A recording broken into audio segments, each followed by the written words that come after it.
Buenas noches, bienvenidas, bienvenidos a este espacio de reflexión sobre la situación en Colombia, la situación política y social. Hoy nos acompaña nuestra compañera Brenda Ñáñez, que moderará la sesión. Brenda, te dejo la palabra. Gracias, Mario. Bueno, pues de nuevo reiterar la bienvenida a todas y todos, agradecerles su esfuerzo por estar acá, a pesar de las latitudes y las diferencias horarias. Ya lo comentaba Mario hace un momento, este tema sobre lo que está sucediendo en Colombia nos interpela muy directamente porque es algo que quizá podemos experimentar de primera mano en cada país, ¿no? Es algo que tristemente nos hermana en América Latina y es algo muy urgente, ¿no? ¿A qué nos referimos? Pues a estas protestas, a estas resistencias civiles, sociales frente a las reformas que está proponiendo el actual presidente Duque allá en Colombia. Y para guiarnos en esta reflexión, tenemos a tres grandes personajes que van a aportarnos muchísimo. Me permito presentarles primero a Camilo Useche López. Él es historiador y sociólogo, miembro del Grupo de Estudios Transfronterizos y pertenece actualmente, corrígeme por favor Camilo si me equivoco, a la Universidad Nacional de Colombia y es docente también en la Pontificia Universidad Javeriana con sede en Cali. Bienvenido, sí, Camilo. Perfecto, muchas gracias. Ahora les presento a Nicolás Armando Herrera Farfán. Él es investigador del Instituto de Estudios de América Latina y el Caribe de la Universidad de Buenos Aires, de la UBA, y forma parte del colectivo Frente Unido Investigación Independiente. Bienvenido, Nicolás. Buenas noches, Brenda, muchas gracias. Y ya para presentar a nuestra última participante, pero no menos importante, Viviana Viera Giraldo. Ella es economista por la Universidad de la Sorbona de París. Trabajó como asesora en el Parlamento Europeo durante 6 años, enfocándose principalmente en temas económicos, latinoamericanos y de derechos humanos. Hace 5 años, luego de que se firmó el Acuerdo de Paz en Colombia, decide regresar a su país y desarrolla un proyecto agroecológico en Génova, Quindío. Bienvenida, Viviana. Bueno, pues sin más preámbulos, explico rápidamente la dinámica para quienes no estaban hace un momento. Nuestros expositores y nuestra expositora van a participar entre 15 y 20 minutos compartiéndonos sus ideas, experiencias, reflexiones, y una vez concluidos estos lapsos, vamos a dar paso a un momento de diálogo donde vamos a poder compartir dudas, inquietudes y demás reflexiones. No obstante, van a poder utilizar el espacio del chat para compartirnos durante el mismo desarrollo todo lo que vaya surgiendo. Por cuestiones de tiempo, quizás sea necesario hacer un filtro de las participaciones. Sin embargo, bueno, les invitamos a que esto no les restrinja la reflexión y ya, sin quitarles más tiempo, nuestra primera participante va a ser Viviana. Por favor, te dejo la palabra.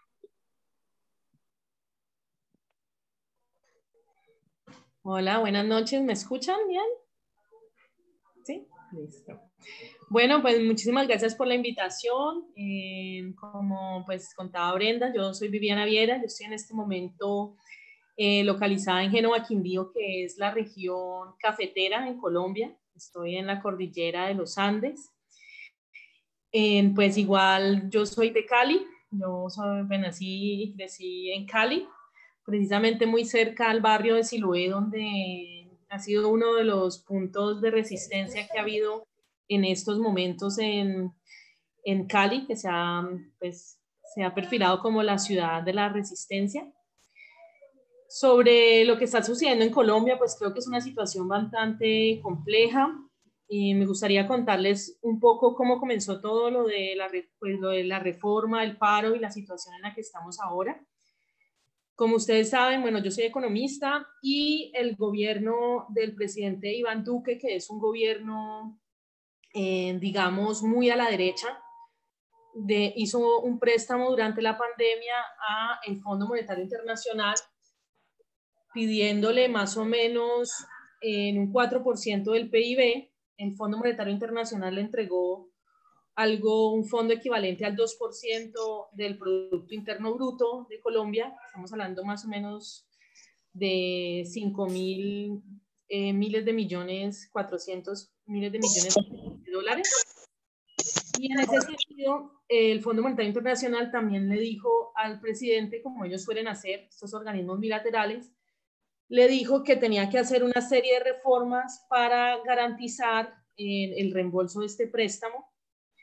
Y es de allí, pues, que efectivamente nace una reforma tributaria que nace realmente desde una oficina, hay que decirlo así, porque, pues, muchas veces la gente que hace cálculos financieros, y lo sé porque soy economista y también porque trabajé en el Parlamento Europeo, pues, hacen cifras y cálculos desde su oficina y no se dan cuenta que detrás de esto hay vidas humanas, y eso es lo triste.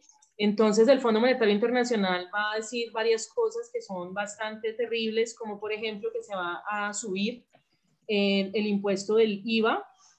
El impuesto del IVA, pues para entender, es un impuesto que es uno de los impuestos más desiguales que hay, digamos, en todo estado. ¿Por qué? Porque, por ejemplo, si yo gano, bueno, en Colombia tenemos el peso colombiano, pero si yo gano, bueno, lo voy a hacer en dólares, si yo gano $100 al mes y voy a hacer un mercado de comida, sobre todo que este IVA también iba para los productos de la canasta básica, yo me voy a gastar de los $100 que gano, digamos unos $20 en mercado, ¿cierto? Y voy a pagar un 20% de impuesto de estos $20. Pero una persona que gana, no sé, unos $3.000, cuando va a hacer también un mercado, va a pagar el mismo 20% en los productos que va a comprar. Entonces, es un impuesto que finalmente ese 20% representa mucho más en el salario de una persona de escasos recursos que de una persona que gana mucho más dinero. Entonces, eso es uno de los impuestos más desiguales, y esto era uno de los puntos que tenía esta reforma tributaria, pero al mismo tiempo el presidente Duque decidió, por ejemplo, no ponerle el IVA o no subirle el impuesto a los productos azucarados. Eso es una campaña que nosotros estamos desarrollando hace mucho tiempo, que realmente, pues, que se suban los impuestos a los productos azucarados, y él dijo que no, porque efectivamente el gremio azucarero, que es muy fuerte además en el Valle del Cauca, y de las bebidas azucaradas, ha financiado su campaña y son amigos, digamos, de este gobierno. Aparte de eso, pues también comenzaba a haber, tenían a haber retenciones en salarios bastante bajos. Hablamos pues, de personas que ganaban menos de $1.000, después ganaban alrededor de $500 por mes. Entonces, esta reforma tributaria ha sido realmente la gota que rebosó el vaso, porque Colombia es un país sumamente violento. Yo pues me imagino que pues ustedes en México no se quedan atrás, desafortunadamente, entonces saben lo que es la violencia, saben lo que es la desigualdad. Nosotros estamos ahora en una tasa súper elevada de asesinatos a líderes sociales, a líderes ambientales. Estamos, creo que, en un ranking bastante horrible. Igualmente, pues en Colombia hay algo que se llama paseo de la muerte, que es también lo de la salud, que era otro paso que iba a haber después, una reforma a la salud. Se comenzaba con una reforma tributaria, se seguía con una reforma a la salud. Aquí la gente se muere esperando la autorización para la cirugía en su casa. Es una cosa de burocracia increíble. Entonces la gente está muy cansada. Al mismo tiempo, la gente trabaja súper duro por sobrevivir, porque el dinero no alcanza. Los servicios públicos son carísimos y la reforma tributaria también iba a subir los servicios públicos. Yo que viví en Europa les puedo decir que allá pagaba menos de servicios públicos que aquí en Colombia, donde pues, realmente vivo en un municipio que el agua la cogen aquí, es solamente tubería. Igual es súper caro, todos son empresas privadas. Entonces la gente se comenzó a cansar, oportunidades laborales casi no hay, o si no, las condiciones laborales son demasiado precarias.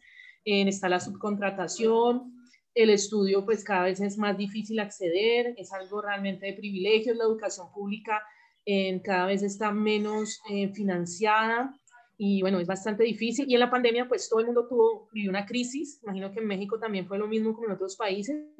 Todo el mundo, a todos nos tocó apretarnos el cinturón y que venga el gobierno pues de Iván Duque a decirnos, no, es que no solamente apretar el cinturón, pero va a haber una reforma que va a caer sobre todo sobre las clases medias y más, pues más pobres, pues fue realmente la gota que rebasó la copa. Entonces se citó el paro nacional que fue el 28 de abril y inesperadamente o esperadamente, porque hay mucha gente que llevamos esperando este momento. Yo también soy activista de derechos humanos y realmente me preocupa mucho la situación que vive Colombia hace mucho tiempo.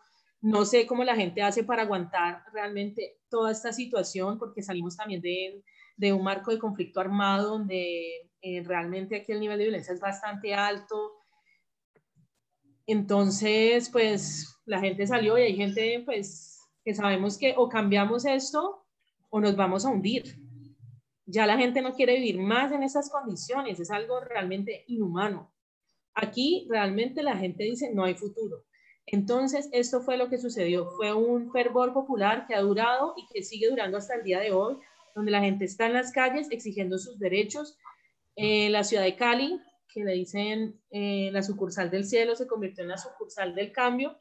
Allí pues hay barrios que son muy populares, como es Puerto Rellena, que hoy le dicen Puerto Resistencia, porque la represión estatal ha sido tan grande que esto ha marcado mucho este paro nacional. Al principio comenzamos luchando contra una reforma tributaria y hoy estamos luchando para que no nos maten, porque al día de hoy se hablan de 47 personas asesinadas. Llevamos más o menos de 2 semanas en esto y ya hay 47 personas asesinadas, sin agregar más de 170 desaparecidos. Estamos hablando pues de gente que salió a marchar y no regresó. Algunos, en el caso de Risaralda, un muchacho que salió a marchar fue encontrado una semana después en el río Cauca. Tenemos policías que disparan a balas reales sobre los manifestantes. Y esto ha también mostrado una polarización que ha sido bastante grande. Esto se vio hace unos días en la ciudad de Cali, donde pues los grupos de extrema derecha, porque aquí pues también ustedes, no sé si han escuchado sobre el paramilitarismo, hay unos grupos de extrema derecha que se creen dueños del país y que son financiados pues por grupos muy afines al presidente de la República y su padrino político, que es el expresidente Álvaro Uribe, que es un señor que tiene serias acusaciones de narcotráfico, violaciones de derechos humanos.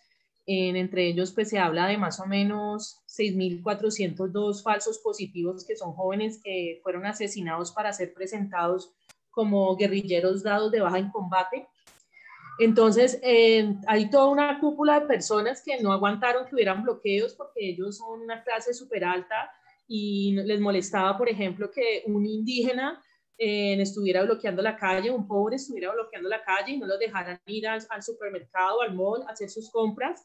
Entonces se armaron y comenzaron a disparar. Entonces ha habido varios asesinatos y esto ha sido bastante triste porque nos ha dolido mucho.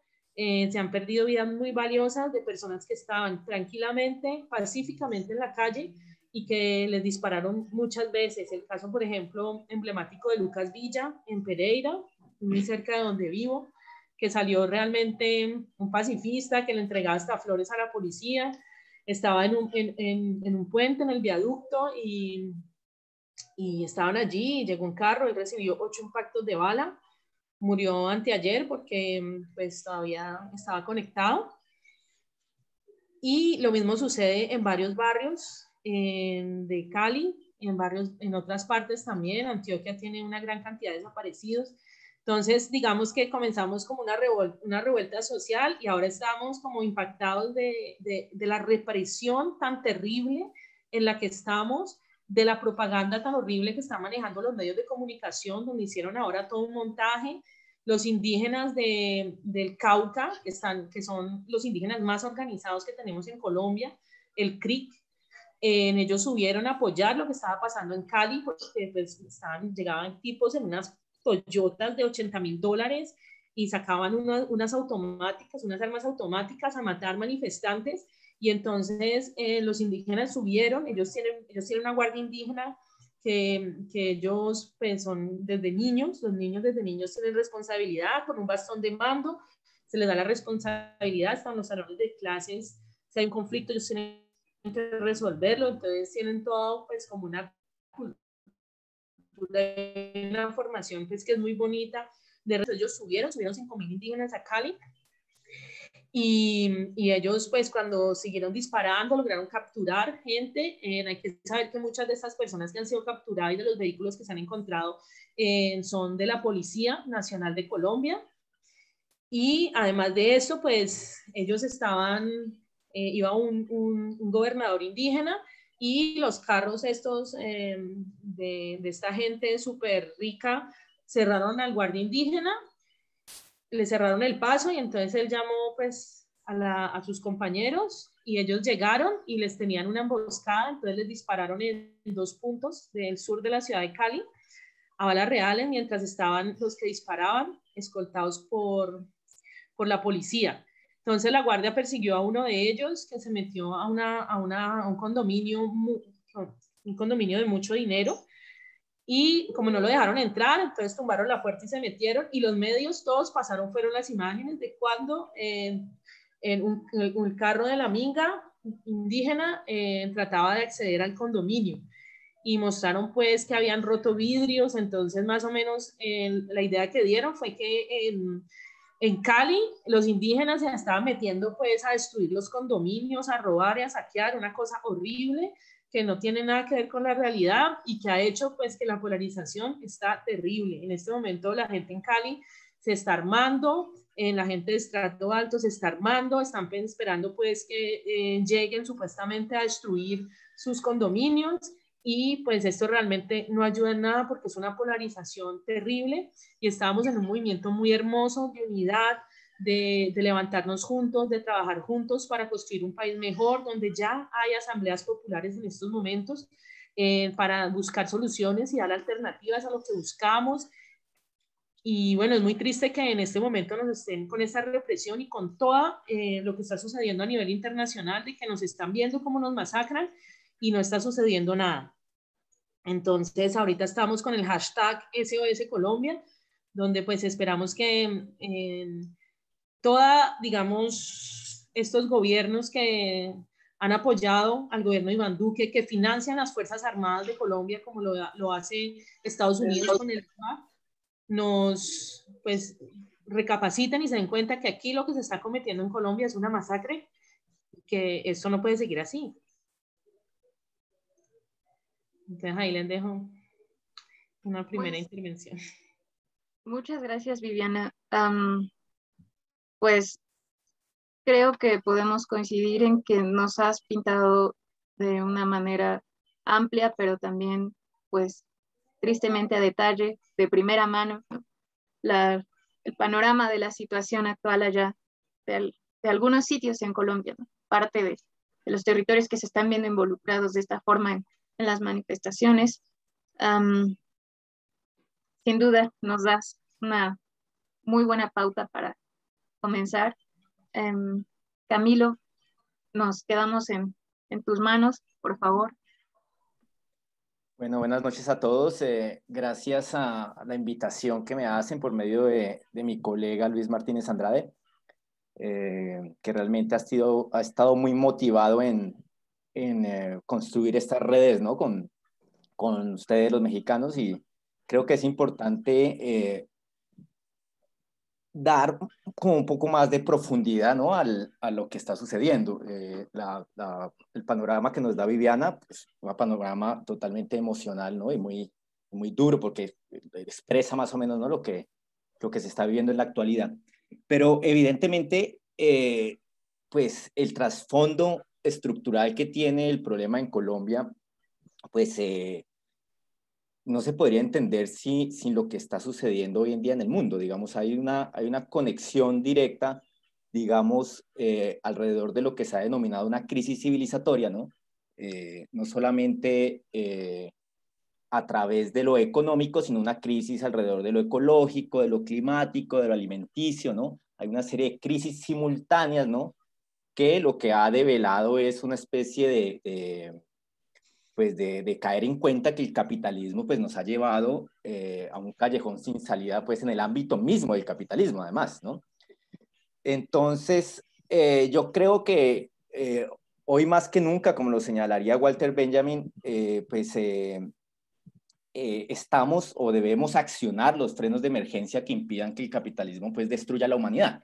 Entonces, lo que hay realmente detrás de todo esto es cómo, de hecho, citando una de las preferencias apostólicas Ahora sí. de la Compañía de Jesús, de los jesuitas, que dice develar las estructuras económicas que producen la desigualdad, ¿no? Y al develar esas estructuras económicas que producen la desigualdad, pues brota, ¿no? El capitalismo como una de las grandes momentos, ¿no? Una de estas grandes estructuras que nos está devastando, ¿no? Que nos está carcomiendo. Creo que además esta crisis civilizatoria se junta, ¿no? Con una crisis orgánica, como llamaría Gramsci, una crisis estructural, ¿no? Pues que ha hecho que las instituciones pierdan, ¿no? Hayan perdido la credibilidad y la legitimidad de la ciudadanía. Hay un fracaso clarísimo, ¿no? De las clases dirigentes que han despertado, digamos, en las grandes masas que antes se encontraban pasivas a nivel político, pues ha despertado como una potencia creativa o revolucionaria para plantear reivindicaciones que antes estaban silenciadas. Y creo que eso es importante entenderlo, porque creo que el problema de lo que está sucediendo en Colombia no es una cuestión económica únicamente, ¿no? Es una cuestión orgánica, es una cuestión total, ¿cierto? Es una cuestión donde la población ya hay un cansancio, una fatiga, ¿no? Histórica que los lleva a resistir, ¿no? Y creo que esa es como una especie de introducción que podríamos dar acá, ¿no? Hay una conexión entre lo que sucede globalmente, ¿no? Una crisis civilizatoria, una crisis orgánica que produce una desestabilidad en los estados. Claro, ¿qué hay detrás de estas crisis orgánicas, ¿no? Hay el surgimiento de microfascismos, ¿no? El fascismo se va incrustando un poco dentro del panorama del Estado y lleva a esa represión estatal. Acá el temor era que entráramos en un estado de sitio, en una conmoción interior, pero es que no hubo necesidad de entrar a la conmoción interior, ¿no? Que es el momento en el que el Estado acapara, ¿no? todos los órganos de control y por lo tanto puede hacer lo que le dé la gana en la calle. Pero acá no hubo necesidad de eso siquiera, ¿no? La respuesta del presidente Duque y del gobierno fue directamente atacar a la ciudadanía, ¿no? Atacar. Pero antes de volver a Cali y volver a lo que está sucediendo en Colombia, creo que es importante también entender las estructuras históricas que componen esto. Entonces yo voy a tratar, porque yo creo que acá hay estudiantes y personas pues, mexicanas, ¿no? Que creo que a lo mejor necesitan un contexto histórico rápido, ¿no? Rápido para que podamos entender bien qué es lo que pasa. Además, creo que es un contexto histórico que de cierta manera va a coincidir en general con América Latina, ¿no? Porque estas problemáticas suelen tener un común denominador, ¿no? Entonces, creo que para entender el por qué llegamos hoy en día a Colombia a tener 21 millones de pobres, 21 millones de pobres, el 41% de la población está en los niveles de pobreza, ¿no? Nunca antes había sucedido eso. Digamos que la pandemia también incentivó y potenció ese aumento de la pobreza. Pero para poder entender eso, hay que ir a la historia, ¿no? Hay que ir a dónde se compone eso. Y yo como buen historiador y algo aburrido, pues suelo siempre, ¿no? Referirme a estos ámbitos, casi irme pues hasta el mundo feudal para poder entender esto. Pero sí creo que hay cinco momentos claves, bueno, pues digamos seis momentos claves en la historia de Colombia,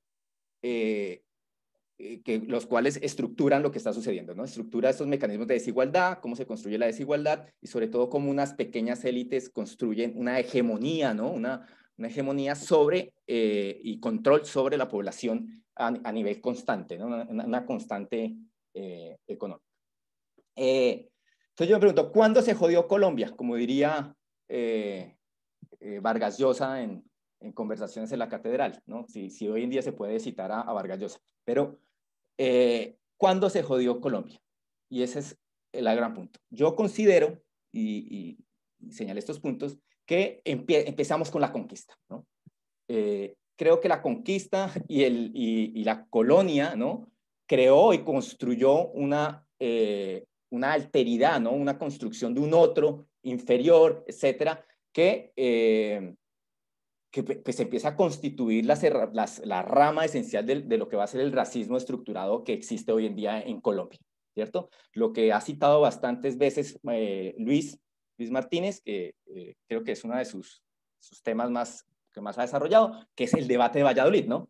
Debate de Valladolid, elaborado de 1550, ¿no? La famosa polémica de los naturales, pues va a plantear precisamente esa diferenciación, ¿no? ¿Qué es el indígena? ¿Qué hacemos con él? ¿Qué le vamos a hacer? ¿Lo podemos evangelizar? ¿No lo podemos evangelizar? ¿Hace parte, ¿no?, de la humanidad o no lo hace? Ahí ya empieza a haber una diferenciación, una construcción de una diferenciación racial, ¿cierto?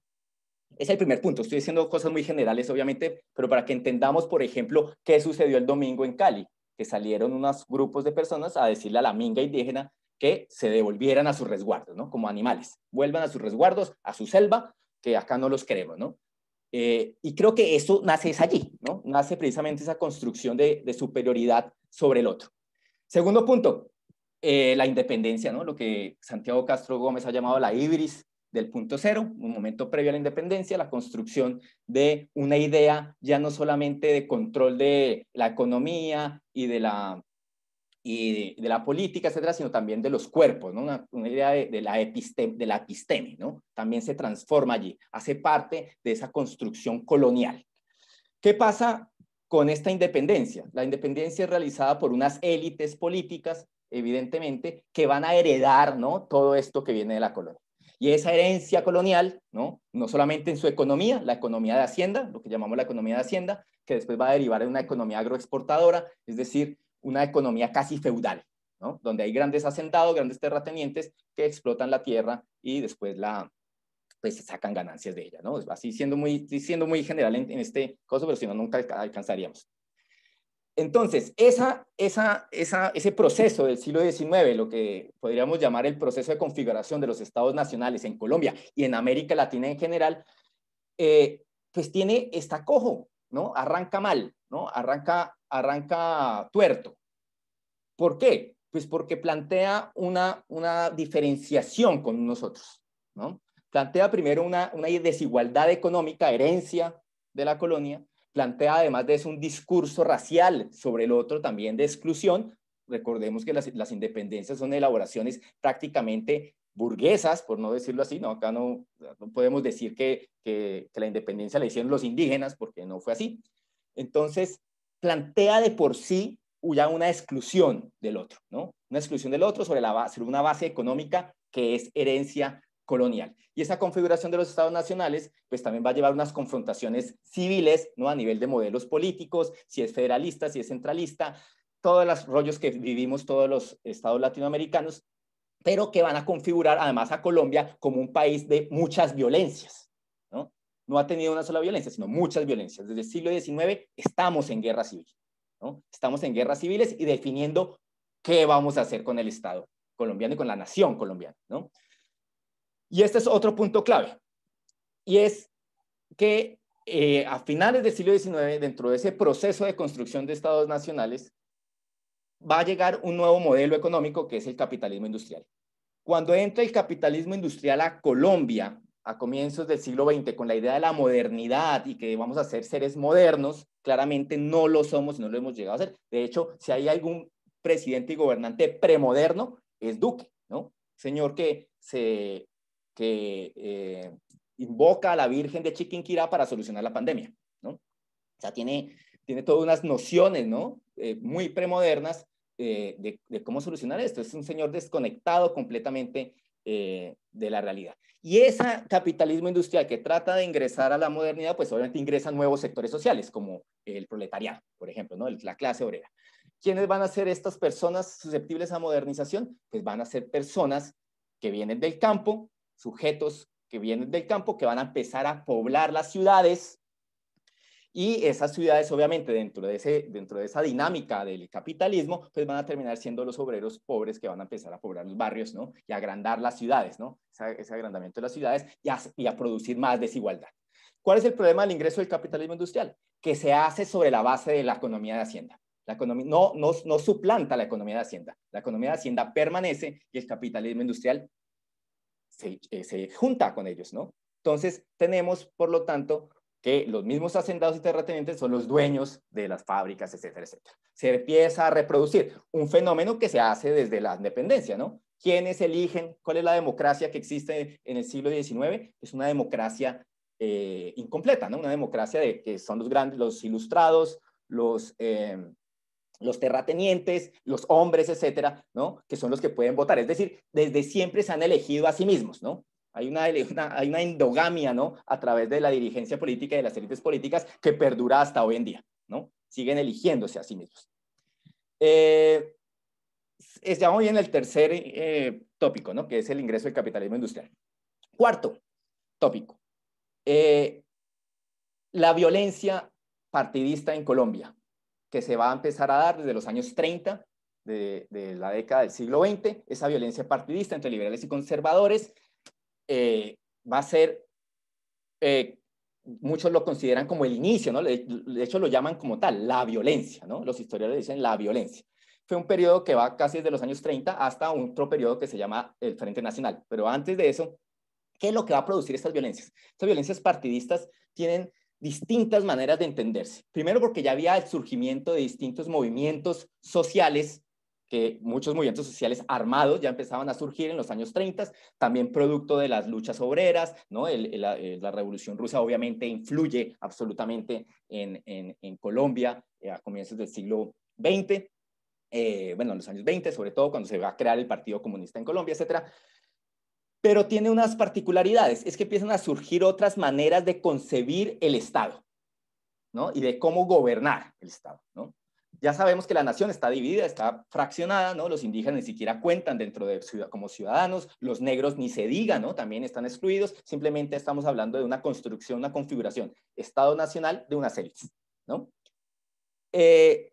Este surgimiento de movimientos sociales que empiezan a hacer allí, que se empiezan a configurar como guerrillas, etcétera, buscando otras maneras del Estado, empiezan también a configurar la violencia partidista entre liberales y conservadores, ¿no? Eso va a llegar a un punto álgido, que es el asesinato de uno de los líderes liberales más importantes que ha tenido Colombia, que es Jorge Eliezer Gaitán. El asesinato de Jorge Eliezer Gaitán estalla la revuelta, ¿no? La manera de lograr controlar la revuelta es con un fascismo, ¿no? Contrarrestado. De hecho, mucha gente dice que se desaprovechó el momento del asesinato de Jorge Eliezer Gaitán para hacer una verdadera revolución, ¿no? Como la que se esperaría hoy en día, ¿no? Se calmó muy rápidamente, ¿no? Duraron 3 días y en 3 días opacaron, ¿no? a la población inmediatamente, ¿no? Se disiparon. Entonces, ¿qué pasa con esta violencia partidista? Que además tiene integrada ya luchas sociales alternativas, como son las guerrillas, ¿no? Que ya empiezan a surgir, muchas de ellas guerrillas marxistas y leninistas. Que la solución del gobierno y de las élites gobernantes fue construir un pacto histórico de turnarse los gobiernos, liberales y conservadores. Esa fue la solución a esa violencia. ¿Qué pasa con eso? Pues que eso excluyó directamente de mano otras luchas sociales, otras luchas de construcción de configuraciones estatales que estaban allí latentes.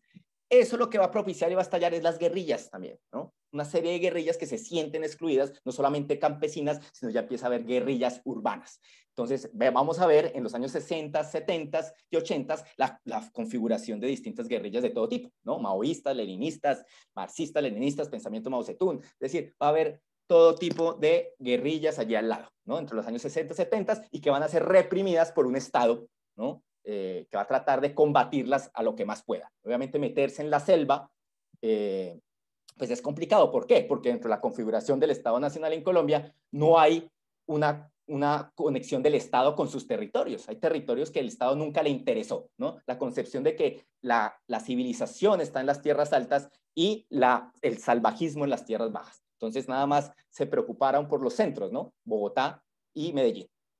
El resto de la población colombiana, de los territorios colombianos, estaban abandonados. Entonces, para las guerrillas también fue muy fácil, ¿no? Difuminarse dentro de estos territorios. Perfecto. Muy rápidamente, ¿qué viene después de esto? La llegada de los 80 del narcotráfico, del paramilitarismo, ¿no? Que va a terminar, ¿no? de chocar, de crear un choque poderosísimo a través, además de ya de la llegada de uno de los brazos más nefastos del capitalismo, que es el neoliberalismo, ¿no? El neoliberalismo va a entrar con toda en los años finales de los 80, comienzos de los 90, y pues eso va a terminar de configurar unas desigualdades monstruosas en Colombia, ¿no? Y sumado a la violencia ya sistémica que se encontraba allí, ¿no? De narcotraficantes, paramilitarismo, etc. Por último, el último punto que yo considero, el 2002, quizás el año en el que ya sacan las uñas nuestras élites políticas, y es la elección de Álvaro Uribe Vélez como presidente. Elegir a Álvaro Uribe Vélez es haber elegido por primera vez en la historia un narcotraficante directamente, ¿no? En el poder, ¿no? Es tener a un narco en el poder directamente. Un señor narco que además había fundado los paramilitarismo, etcétera, y que lleva 20 años gobernando. Desde el 2002 no ha parado de gobernar, desde el 2002. Entonces empieza uno a configurar, ¿no? A atar cabos, y uno se da cuenta pues que estos últimos 20 años que ha sido de la catástrofe total, pues lleva a que la gente empiece a hartarse, ¿no? Que hay una fatiga directa. Eso va a derivar en el 2019, en las protestas del 2019, que empezó a salir la gente a grandes masas, que también fueron reprimidas, ¿no? Por las fuerzas policiales, y que al final terminaron pues diezmadas por la pandemia, ¿no? La pandemia los guardó a todo el mundo, y eso quedó ahí pendiente, ¿no? Eso quedó ahí latente, ¿no? ¿Qué pasa hoy en día? Una reforma tributaria es el detonante, es un detonante, es una chispita que le faltaba a esto. Lo de menos es la reforma tributaria hoy en día. Lo de menos es la reforma proletaria hoy en día. Hoy las organizaciones que se empiezan a armar aquí al lado acá yo vivo acá en Cali, estoy acá muy cerca de Siloé, de hecho, lo que se está organizando allí, que es además es una resistencia de la juventud, y eso hay que tenerlo en cuenta, ¿no? Contra la reforma tributaria salió a marchar mucha gente, pero los que están ahorita en lo que llaman ellos la primera línea, la segunda línea, la tercera línea, que están allí son jóvenes. ¿Y qué tipo de jóvenes? Son jóvenes que no tienen futuro, o sea, que ellos mismos no se vislumbraban como futuro en Colombia. Son jóvenes que ya estaban hartos de abrir la nevera y no encontrar comida. Cali además tiene un factor muy importante, y eso es importante resaltarlo acá. ¿Por qué Cali? ¿Por qué no Bogotá o Medellín, donde supuestamente son donde están la gente más educada y la que podría salir allá a declamar discursos pues, de resistencia, ¿no? A nivel académico, etcétera? ¿Por qué acá en las barriadas? ¿Por qué en estas barriadas donde ni siquiera hay una influencia directa de grupos armados, como podría decir el ELN, como podría decir las FARC, como podría decir, no hay? O sea, sí, muy pequeña, pero realmente estas son resistencias juveniles que están concentradas en otro tipo de políticas, de otro tipo de resistencias. ¿Por qué Cali? Porque Cali congrega todo el rechazo del Estado ancestral, ¿no? Que viene desde la independencia. El Valle del Cauca congrega a indígenas, congrega a negros, ¿no? La comunidad negra, lo que llamamos Puerto Rellena hoy, o Puerto Resistencia, es la entrada a Agua Blanca, uno de los barrios negros de migración del Pacífico más importante. Configura Siloé, que Siloé es uno de los barrios migrantes de los años 30, ¿no? De obreros de lo que llamó acá la colonización antioqueña, que son gente blanca además, que puebla acá, pero que pobló todas esas barriadas, ¿no? Grandes desde los años 30. Y encima de todo eso, entonces tenemos indígenas, negros, estos migrantes, y tenemos que Cali es el lugar donde más lo afectó la pandemia. Tenemos que Cali aumentó su pobreza de un 34% a un 37% de la población en la ciudad. Es decir, Cali junto con Barranquilla fueron las ciudades más afectadas a nivel de pobreza. Entonces eso es un estallido social pues latente, ¿no? Pero quiero resaltar eso. ¿Cuál fue las salidas del gobierno? Rápidamente, un minuto creo que tengo. Rápidamente, ¿cuáles fueron las salidas que trató de hacer el gobierno Duque? No negociar, ¿no? Reprimir la protesta. Ir con todo, acabar con todo, inventarse ese rollo de la revolución molecular disipada, ¿no? Para generar un odio, ¿no? Para poder atacar directamente a cada uno de los manifestantes. Todo el mundo era susceptible de ser sospechoso de vandalismo, etcétera, etcétera, ¿no? Siguió atacando, no quiso negociar, no quiso negociar. Entonces empezó a acabar lo que se llama hoy en día una limpieza social en los distintos barrios, ¿no? Esperan a que se haga de noche, se meten a los barrios populares, sobre todo Siloé y puntos estratégicos, a matar, ¿no? Tenemos 42 muertos hoy en día, de los cuales 30 y pico son, eso es la cifra oficial, ¿no? Que hay, de los cuales 30 y pico son de acá de Cali, sin contar los desaparecidos. Cuando ya hablamos de desaparición, pues ya estamos hablando de elementos pues de represión totales, ¿no? Ahora se inventa Duque una serie de estrategias tontas para tratar de disipar la protesta, como por ejemplo dar cositas, ¿no? Pequeñas. Entonces, dar pequeñas prebendas, ¿no? Este está diciendo que va a dar educación gratuita para el siguiente semestre a ciertas personas, ¿cierto? A unos estratos, punto, para un semestre, ¿no? Entonces trata como de disimular esa represión directa sobre lo que está sucediendo. Por último, salidas rápidamente. Lo más lógico y es entender que lo que está sucediendo allí no está ligado directamente a los marcos políticos, politiqueros, digamos, electorales, etcétera. Es decir, ahí hay mucha población que no cree en la política, que no cree en Petro, que no cree en la izquierda normal. Tienen líderes comunitarios, tienen líderes propios, ¿no? Que lo que se enfrentan ahora es a la decisión de crear un movimiento social, ¿no? Y de crear alrededor de ese movimiento social, ojalá un partido político que empiece a representarlos allí, ¿no? Entonces, esa es una de las salidas, y la otra salida es esperar que Duque empiece a negociar o que haga a lo peruano, ¿no? Que se vaya del gobierno, se retire del gobierno, renuncien un poco de ministros, pero no pase nada en Colombia al final a nivel estructural, ¿no? La otra opción es que se quede Duque allí, pero hagamos una colombianada, que es intercalar cosas, ¿no? Hay protestas, pero paz, protestas, pero paz, y al final nunca pase nada, ¿no? Y la última opción, que es la opción más radical de todas, es que nos exterminen a bala, ¿no? Que venga y se meta con toda a acabar con la protesta social, con los niveles, con los grados de resistencia, porque estas resistencias se han transformado a resistencias creativas, a resistencias artísticas, a resistencias de todo tipo, y no solamente a niveles de violencia, ¿vale? Dejo hasta ahí. Muchas gracias, Camilo. Creo que has complementado muy bien el panorama que nos propuso Viviana, ¿no? O sea, nos pusiste la perspectiva del pasado, pero también al final aportaste posibles derroteros futuros, y nos ayuda a contextualizar, a intentar entender un poco más este fenómeno tan complejo que efectivamente sí puede sernos muy común, ¿no?, a los latinoamericanos y latinoamericanas. Bueno, Nicolás, por favor, nos quedamos contigo. Bueno, buenas noches. ¿Se escucha bien? Sí. Bueno, muy buenas noches. Muchas gracias por la invitación. Quiero darle gracias a ESEP. Quiero darle gracias a Mario, a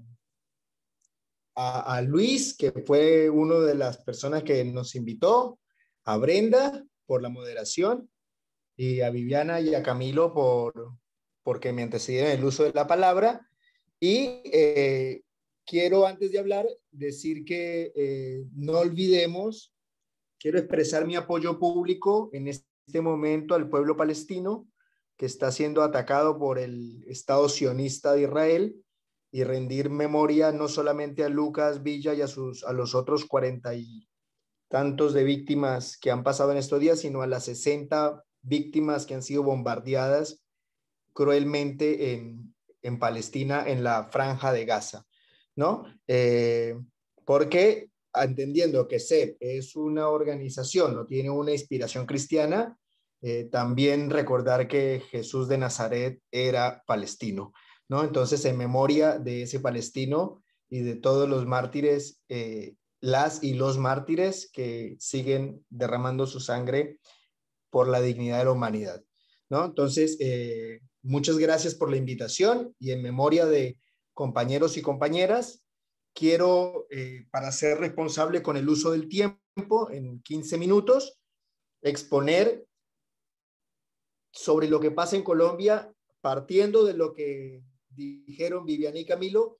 Mi exposición va a tener 3 puntos centrales. Primer punto, ¿qué evidenció ¿qué está evidenciando toda esta ola de protestas y movilizaciones? Segundo punto, ¿no? ¿Qué ganamos? Porque si no, quedamos en elucubraciones intelectuales que están buenas, pero también me quiero situar desde el punto de los movimientos sociales y desde la lucha popular en concreta, y qué retos se nos avecinan, ¿no? Arriesgar unos retos, no a manera de panoramas, creo que los panoramas los describió Camilo, ¿no? Cuando habló de las 4 salidas, un poco el análisis de las 4 salidas, la salida venezolana, la salida peruana, la colombianada y la otra salida, que es la del exterminio total, ¿no? Entonces, y más allá de eso, ¿cuáles son los retos que nos desafían para los tiempos que siguen, ¿no? Te voy a pedir, Brenda, que me avises cuando ya estemos ahí sobre jugados con el tiempo. Primero, ¿no? ¿Qué evidenció la pandemia? ¿Qué se evidenció en estas movilizaciones? Lo primero que se evidenció, a mi juicio, digamos, son hipótesis de trabajo, son condensadas y requeriría mucho más desarrollo, ¿no? El primer elemento que se evidenció es que hay una crisis en la relación campo-ciudad, ¿no? Esa crisis en la relación campo-ciudad da cuenta del cerco mediático que se ejerció sobre el campo, por un lado. Por otro lado, el control territorial de ciertos actores armados que están en los territorios, ¿no? Que permanecen en los territorios. Y asimismo, una débil presencia de la agenda campesina en la protesta, ¿no? La protesta estalla, como decía Camilo, ¿no? Estalla con una excusa de la reforma tributaria. Yo decía en un texto que escribí hace poco de urgencia que así como en Chile se decía que no eran 30 pesos sino 30 años por el aumento del boleto, en Colombia podemos decir que no es el 19% del IVA, sino 19 años de uribismo, ¿no? Entonces, ¿sí? Sin duda la reforma tributaria es la gota que rebasó el vaso, pero en el campo hay una agenda, hay un reclamo muy marcado que tiene que ver con la fumigación y la reactivación de las fumigaciones con glifosato. Y por lo menos desde donde yo hablo, cerca están los grandes campos de concentración sojera en Argentina y están siendo fumigados por glifosato, ¿no? O sea, no es, y acuérdense que Monsanto, el agente naranja y Bayer y Vietnam y todas esas historias que ya sabemos que no quiero entrar en detalle, ¿no? Lo que quiero señalar es que esto tan vital para la vida, ¿no?, para el agua y para el planeta, quedó afuera de la agenda de las protestas de ahora. Y eso evidencia una tensión, por lo menos, una ruptura en la relación campo-ciudad, que tiene que ver con una estrategia de guerra del uribismo. Vamos a decirlo rápidamente, que tiene que ver con la tensión de la estrategia de la política de seguridad democrática del gobierno, el primer gobierno de Uribe, que era bloquear las ciudades, blindar las ciudades y romper la relación campo-ciudad en la expectativa o con el imaginario de romper las redes de articulación en ese momento entre las guerrillas rurales y los movimientos sociales, ¿no? ¿Sí? Primero, entonces, lo que evidencia es una ruptura de la relación campo-ciudad. Segunda evidencia, que en Colombia nos estalló en la cara el nivel de pobreza y desigualdad del segundo país más desigual del continente después de Haití. Es el país tal vez más estable macroeconómicamente, pero el segundo más desigual del continente, ¿no? Entonces, lo que nos estalla en la cara es la desigualdad y la pobreza estructural, ¿no? Y la necesidad urgente de una renta básica, porque lo que está aquí es que la gente tiene hambre, ¿sí? A esto le podemos llamar pueblada, le podemos llamar rebelión, muy parecido al 19 y 20 de diciembre del 2001 de Argentina, ¿sí? La gente está cansada, hay una indignación colectiva en movimiento. Ahora, esa indignación colectiva en movimiento no sale de un poroto, ¿no? No nació de un frijol, nace de un proceso de acumulación progresiva de los movimientos sociales que están hace 20 años, por lo menos en la historia reciente, luchando en la calle. Desde 2005, de la cumbre de organizaciones sociales, ha habido un crecimiento de la protesta social, ¿no? Pero voy a referirme a eso más adelante. Entonces, segunda cosa que evidenció, el nivel de pobreza y desigualdad. Tercera cosa que se evidenció, ¿no? La arrogancia estatal. Un Estado que no negocia y que no dialoga con nadie que no sea ellos mismos, ¿no? Y esto va configurando un modelo estatal autoritario y represivo que mantiene un modelo constante de guerra contra el pueblo. Lo que antes era el movimiento de guerra contra el campesinado, ahora entró a las ciudades, ¿no? Aquella vieja consigna del Che Guevara de, ¿sí?, burgueses le llevaremos la guerra a su casa, ¿no? Ahora podemos decir que se cambió por, ¿sí?, pobres, ahora les llevaremos la guerra a sus barrios. Ya no solamente es al campo, ¿no? Y eso demuestra un nuevo modelo de operatividad de la guerra que es muy importante para el continente, porque Colombia es el laboratorio de experimentación de la represión continental. De Colombia salió la asesoría para México en materia de narcotráfico, ¿no?, y salió la asesoría para Argentina en materia de seguridad ciudadana, seguridad urbana. Entonces, de alguna manera, el modelo colombiano es un modelo de exportación. Por eso tiene mucha importancia la discusión de ese modelo hoy, ¿no? Tercero, ¿no?, a esa arrogancia estatal viene acompañada de una brutalidad policial y militar a través de un uso desproporcionado de la fuerza, ¿no? Esto está asociado a una vulneración de los derechos humanos y a la evidencia de la disparidad y la asimetría de los recursos. Balas y armas no convencionales contra piedras, palos y llantas o gomas quemadas en la ruta, ¿no? ¿Sí? Y a la vez, esta brutalidad militar y esta arrogancia estatal configura, decía Camilo, microfascismos, también podríamos decir ejercicios de microdictaduras localizadas. Tal como ocurría en años anteriores, en un modelo que habló Camilo también del Frente Nacional, hay que se hablaba del estado de sitio y que se hablaba de estado de sitios regionales, evidenciamos que la evidencia es que hay ejercicios territoriales en donde mandó el ejército, no mandó la autoridad civil elegida en las urnas. El ejército mandó en el caso concreto de Cali y en el caso concreto de Bogotá, ¿no? ¿Sí? Quinto elemento de lo que se evidenció, que también retomo de lo que dicen Camilo y lo que dicen Viviana, ¿no? La pluriversidad popular.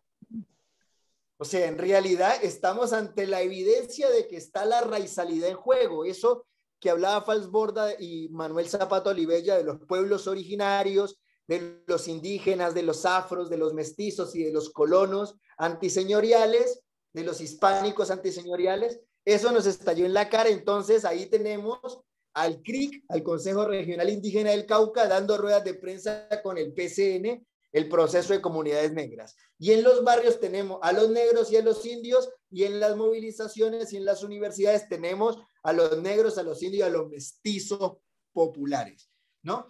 Esta pluriversidad, ¿no?, demostró espacios de autoorganización y una consigna vieja establecida por Jorge Eliezer Gaitán, que vale la pena recordarla hoy, esa de que el pueblo es superior a sus dirigentes, ¿no? Y como es una pluriversidad, nos estalló en la cara, se evidenció la necesidad de repensar otras categorías que no son las categorías clásicas de proletariado, por ejemplo, a la hora de caracterizar las organizaciones.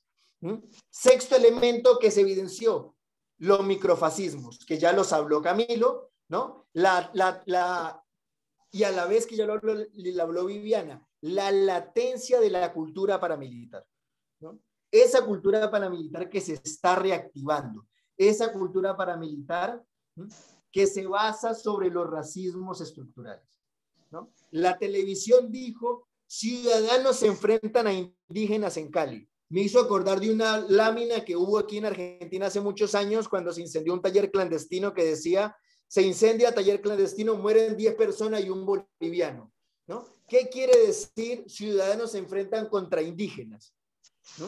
Primero, ¿no? Pero además, ¿sí?, la declaración del presidente diciendo que vuelvan a sus resguardos, ¿sí? Los indígenas son buenos para la postal folclórica, o la del alcalde de Cali diciendo Cali es de los caleños, aquí nadie los ha llamado, ¿no? Entonces, lo que hay detrás, ¿no?, Es un microfascismo estructural basado en el racismo y que también quedó en evidencia con ciertos profesores que regañaron públicamente a sus estudiantes, sobre todo en el ámbito universitario, ¿no? Hay muchos videos, ustedes lo pueden ver por internet. Otro elemento que quedó en evidencia, que en Colombia no existe democracia, que la tal división de poderes entre el ejecutivo, el legislativo y el judicial en Colombia no existe, y que los organismos de control no controlan, porque lentamente y progresivamente durante estos 19 años se ha concentrado el poder en el partido de gobierno. Y hoy en día es más que evidente el control de la autocracia. Estamos ante un nuevo modelo de dictaduras. A esto no le podemos seguir llamando democracia, ni democracia fallida, ni democracia genocida, ni democracia en riesgo. Esto es un nuevo modelo de dictadura. Llámenlo democradura, llámenlo dictatocracia, como decían los juegos de las palabras de Eduardo Galeano, pero lo que estalló en la cara es que estamos ante un nuevo, aunque que en Colombia no existe democracia. Entonces, el mito colombiano de que la democracia más antigua del continente estalló, es evidente que estalló en la cara. Y otro elemento que estalló en la cara es, ya me quedan como 5 minutos, ¿no? La mentira la institucionalización de la mentira, ¿no? Y la perversión del lenguaje por parte del poder, ¿no? Y de los símbolos, ¿no? Recuerdo para las personas que están en este intercambio, que no son colombianas o colombianos o colombianes, algunos datos claves. Cuando estallaron la nueva ola de masacres, el gobierno dijo, no son masacres, son homicidios colectivos, ¿no? Cuando bombardearon niños, dijeron, el ministro de Defensa dijo, no son niños, son máquinas de guerra, ¿no? Cuando la gente sale a protestar, dicen, no es la gente que sale a protestar, es la revolución molecular, ¿no? Disipada del castrochavismo internacional. Cuando se salió a justificar las masacres, Uribe dijo, son masacres con sentido social, ¿no? Y después se enalbora la bandera de la libertad, ¿no? Vale la pena. Y después el juego de las camisetas, de las remeras, de los buzos blancos como símbolo de paz, que así como en el tiempo del franquismo estaban las camisas negras, hoy tenemos que decir, están las camisas blancas y las camionetas blancas, ¿no? Casi que es un juego para una provocación para pensar la categoría de Bolívar Echeverría de la blanquitud, ¿no? Cómo lo blanco se está enfrentando a todo lo que no es lo blanco en nombre de la institucionalidad y la ley. Y para no hablar de las microdictaduras, hablamos de asistencia militar, ¿no? Otro elemento que quedó en evidencia es que hay una crisis de los partidos. La derecha polariza, ¿sí? El progresismo es tibio y terminó siendo funcional al modelo implantado por la derecha, y la izquierda no conecta, no representa la totalidad y la diversidad de lo que está jugándose en los territorios. Y el último elemento que evidenció es que hay un silencio de las iglesias en general, ¿no? Y solamente apareció la voz profética de Monseñor Jesús Darío Monsalve, arzobispo de Cali, ¿no? Lo que demuestra también una crisis de ese modelo civilizatorio cristiano del que tantos se ufanan en Colombia. Ahora, eso es lo que se evidenció, y esto era lo más largo, ¿no? Porque es lo que salta en la cara. Lo que sigue, diría mi abuela, es costura, ¿no? Primero, ¿qué se ganó? A mi juicio, ¿qué se ganó? Se ganó, primero, el pueblo está demostrando que se puede desafiar al poder en la calle, y eso no es poca cosa, ¿no? Hay una expresión que usa Francia Márquez, una lideresa negra, que dice, aguantar no es resistir. Resistir no es aguantar. Fals Borda decía eso en un libro Historia Doble de la Costa, decía, aguantar no es sufrir. Entonces a veces decimos esa metáfora de Colombia despertó, Chile despertó, en realidad los pueblos siempre han estado despiertos. Lo que ahora es que no encontraban vías para expresarse abiertamente. Y creo que esto lo que demuestra como una ganancia es que el pueblo demostró que se puede desafiar al poder en las calles. Y eso no pasaba desde hacía mucho tiempo, por lo menos desde el paro del 77, de 1977. Segundo, ¿qué se ganó? Que se puso en juego las ciudades grandes. Ya no son solo los pueblos, es Cali, Bogotá, Bucaramanga en la cual está la confrontación. Y eso genera un nuevo desafío también de la lucha popular. Tercero, ¿no? Que se están desarrollando conatos de poder popular o formas de autoorganización incipientes, primigenias, en esas grandes ciudades, Cali, Bucaramanga y Bogotá, con una cultura asamblearia, con una actitud situada, territorializada, ¿no? Que se evidencia, por ejemplo, restan 2 minutos, gracias Brenda, que se evidencia, por ejemplo, en lo que llamaban las primeras y segundas líneas o en las guardias indígena, campesina y cimarrona, negra. Ese es lo otro que se ganó, la legitimidad de la guardia indígena. Hoy en día no hay nadie en Colombia del movimiento social, de la gente decente, que no pueda sentirse identificada con la guardia indígena. Si los uribistas dicen que son los colombianos o colombianas de bien, nosotros decimos que somos los colombianos buenos. ¿Sí? Y esos estamos representados en la legitimidad de la guardia indígena. ¿Sí? Quinta cosa que se ganó, ¿sí? La evidencia del desafío de esa relación diádica de la modernidad y la colonialidad, porque no solamente se enfrentaba al capitalismo, se enfrentaba al relato colonial tumbando estatuas. La descolonización en actos, no solamente en categorías o en palabrerías, ¿no? Y eso liderado por los indígenas y liderado por el precariado y por el pueblo, o por los pueblos diversos. Y cierro con esto. ¿Cuáles son los retos que se avisoran? Más allá de que no tiene nada que ver con esto o son complementarios a esto de Camilo de los escenarios, ¿no? Pero ¿cuáles son los retos que nos quedan a los pueblos? Primero, como son 5, entonces los digo rapidito. Primero, ¿sí? Un reto, hay que mantener viva la indignación y enfrentar el desánimo, el fatalismo y la frustración. Ese es un reto. ¿Cómo lo vamos a hacer? No sé. Pero hay que pensarlo. Segundo, ¿no? ¿Cómo articular las luchas del campo y la ciudad para quebrar esa ruptura que estableció la política de seguridad democrática?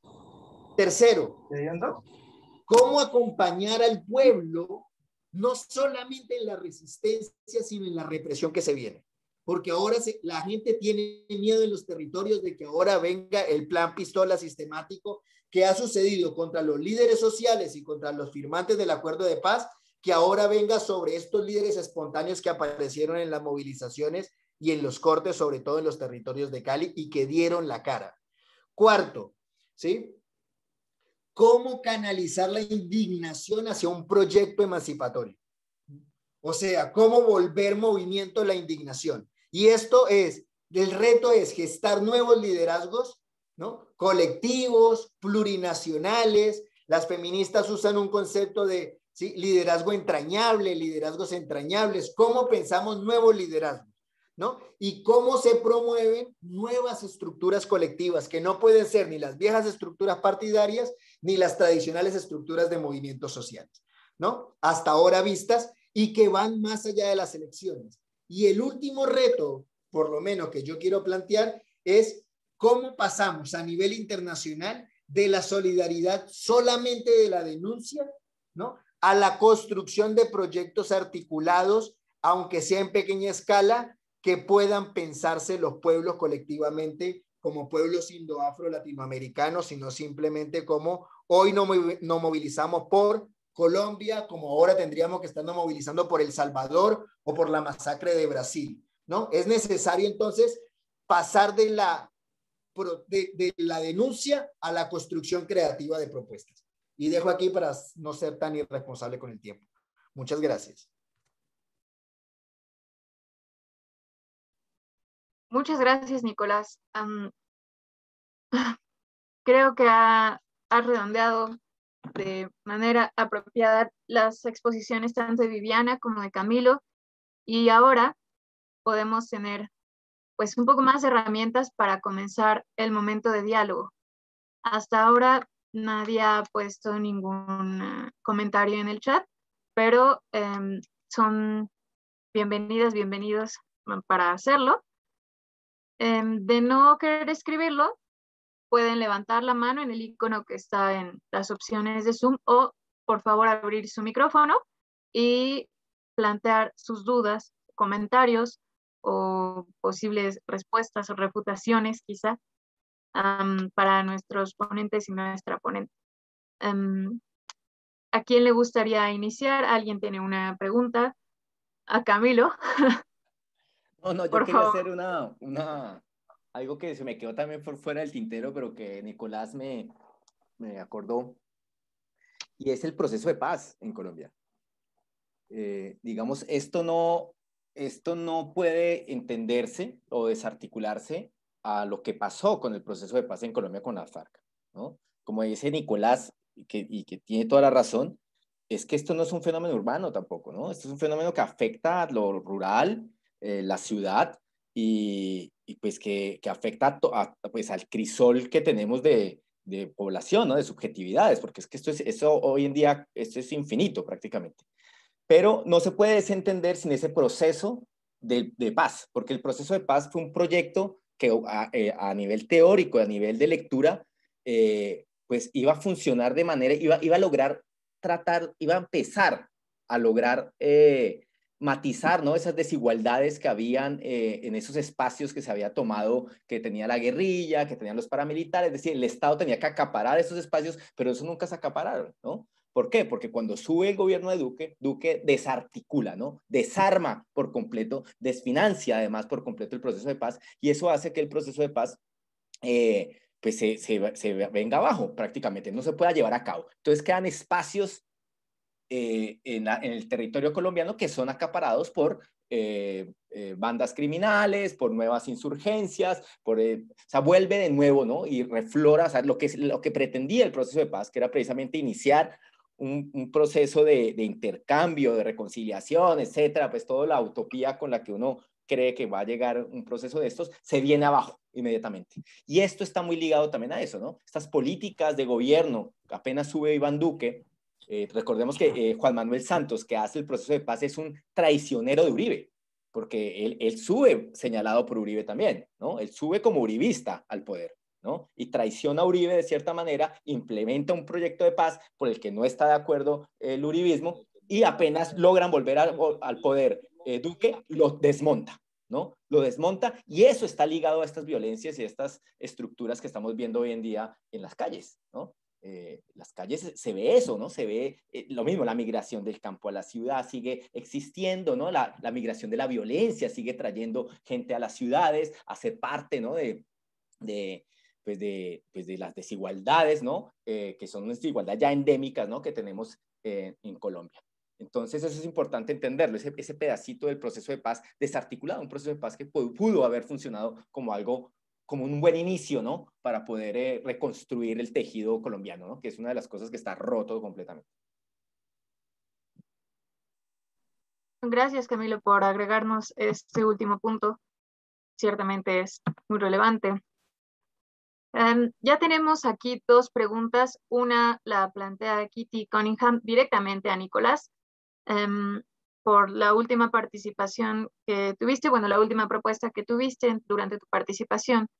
Kitty nos dice, ¿cómo piensas que puede hacerse esa articulación latinoamericana? Es decir, ¿a qué nivel de organización? Bueno, es un desafío. Yo no podría decir, ojalá pudiera tener una respuesta para eso y nos ahorraríamos por lo menos 20 años de los 50 que le quedan al planeta, como diría Isván Mesaros, ¿no? Pero pienso que un elemento que está en juego, que también quedó en evidencia, es que quedó en evidencia la crisis de la Organización Mundial de Estados, ¿no?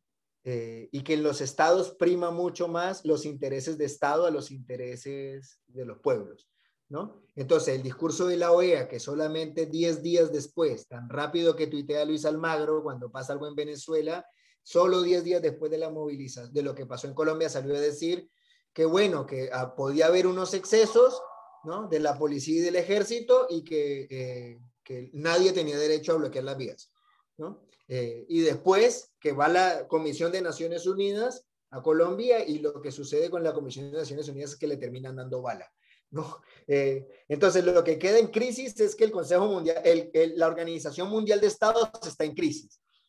Si esperamos a las respuestas de los estados, ¿sí? Estamos jodidos y jodidas. Entonces, ¿sí? Habría que pensar, como este es un desafío, a mi juicio, este es un desafío de la modernidad colonialidad, que no es solamente colombiano, comenzó en Chile cuando se comenzaban a tumbar las estatuas, el George Floyd en Estados Unidos que comenzaba a tumbar las estatuas, que se comenzó a hablar de remover la estatua de Cristóbal Colón allá en Barcelona, que hay un montón de discusiones, ¿no? Sin dudas habría que pensar en una nueva forma de internacionalismo, ¿no? Creo que estamos en la agonía, en la peor crisis estructural de la modernidad, colonialidad, como decía Camilo al principio, ¿no? Y para eso hay que dar respuestas, ¿sí? Creo que una forma es pasar del tuit a las calles, ¿sí? Hay mucho ciberactivismo que está bueno, pero Uribe cuando pone un tuit, hay gente en la calle que dispara, ¿no? Entonces, así como ponemos un tuit, habría que también arriesgarse y estar en la calle, ¿no? Y exigir en cada uno de nuestros países mayor reacción de parte de los estados, ¿no? Por un lado. Y por otro lado, acercarse al fogón de las cosas que se van gestando colectivamente. Pero son ideas para pensar, por eso son grandes desafíos. ¿Cómo hacemos? Es un gran desafío. Que ustedes estén aquí, que el ESEP haya organizado un seminario un foro de este tipo, también demuestra que hay una apertura para dialogar y habría que profundizar esos diálogos también en el intercambio de experiencias, ¿no? También el intercambio de experiencias que me parece muy importante. Por eso hoy en Colombia ya se estaba discutiendo, ¿sí? Bloquear el Internet, ¿sí? Y las redes sociales para evitar que se exacerbaran los ánimos. O sea, estamos ante nuevos modos de censura planetaria y que exige pensar creativamente como pueblos organizados cómo hacer para enfrentar esto. Pero no tendría una respuesta, Kitty, como muy clara sobre lo que hacer. Ojalá la podamos construir colectivamente. Gracias, Nicolás. Acá tenemos una participación de Patti García. Primero agradece por los encuadres que hicieron los tres. Y ella pregunta, y después del neoliberalismo, ¿qué viene en América Latina, ¿no? Menciona que todos tenemos realidades similares y en México, yo, Patti, veo que tenemos una bomba de tiempo que la gente tenemos que aguantar, dejemos de aguantar, faltará poco, creo que se puede entender más o menos qué es lo que quiso expresar Patti, ¿no? Es justamente como comentaron los tres, ¿no? Con una frase que repitieron. Acá también estamos esperando la gota que rebase el vaso, ¿no? ¿Qué viene después del neoliberalismo del que todos los países de América Latina están sufriendo, ¿no? Y como consecuencia, la violencia estructural. ¿Qué pasa después? Pues yo creo que pues realmente hay que ver qué tipo de modelo se podría adoptar, porque creo que lo que ha sucedido realmente en países como Bolivia, como Ecuador, como Venezuela, pues nos dejan grandes aprendizajes realmente de entender que así hayan cambios internos en los países, siempre habrá una presión internacional y una sed y un hambre de inversión que hará que va a ser muy difícil que hayan cambios aquí en América Latina, siempre que el resto del funcionamiento al exterior siga siendo como ha sido siempre. Me refiero precisamente, por ejemplo, bueno, si cogemos el ejemplo de lo que ha pasado en Venezuela con el socialismo, pues hay una presión tan grande y tan fuerte, un bloqueo económico y un resto de cosas que han impedido, pues digamos, al país en sí en poder avanzar en el modelo de desarrollo que ellos han decidido. Igualmente ha pasado en Bolivia, ¿no? Con el MAS, el movimiento al socialismo, que se vio también muy presionado cuando ellos pues, decidieron cambiar el porcentaje de entradas de dinero con la venta de de los recursos mineros. Entonces, del gas y eso, pues cuando intentaron hacer eso, yo me acuerdo porque yo estaba en el Parlamento Europeo en ese momento y Evo Morales fue súper humillado realmente por los partidos de derecha porque quería hacer eso y de que cambiara la renta y fue bastante fuerte. Entonces yo creo que realmente es importante lo que está sucediendo en Colombia. Para nosotros ha sido muy importante lo que ha sucedido en Chile, de ver pues cómo allá la gente se ha levantado, cómo ahorita, bueno, tumbaron, digamos, la constitución del dictador, cómo en estos momentos van hacia una nueva la asamblea constituyente, pero creo que todo es muy difícil si no hay también un cambio en los países nórdicos que hacen una presión muy fuerte hacia los países del sur, porque realmente aquí vienen a sacar siempre sus materias primas, aquí vienen realmente a explotar. La mayoría de empresas ven nuestras montañas como fuentes de dinero. En este momento en Colombia cada vez es más fuerte la presión que vivimos como comunidades. Yo vivo pues en la parte rural y realmente la presión que hay muy fuerte. Nosotros estamos aquí en un pequeño municipio amenazado por 6 hidroeléctricas, amenazados por la minería a gran escala y hacemos parte del paisaje cultural cafetero que es protegido mundialmente por la UNESCO. Entonces normalmente no deberían poder para nada explotar ni las montañas, ni los ríos, ni destruir eso, pero la presión es muy fuerte. Entonces estamos en lucha, los páramos, que son las fuentes de agua de Colombia igualmente.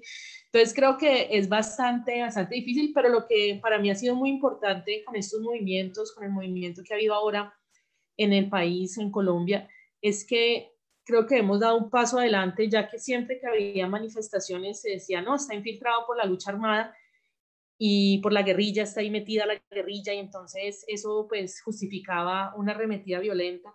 Y creo que esta vez cuando lo intentó el gobierno hacer creer que era la guerrilla la que estaba en las calles, pues la gente no le creyó porque era mi amigo, mi vecino, el primo de...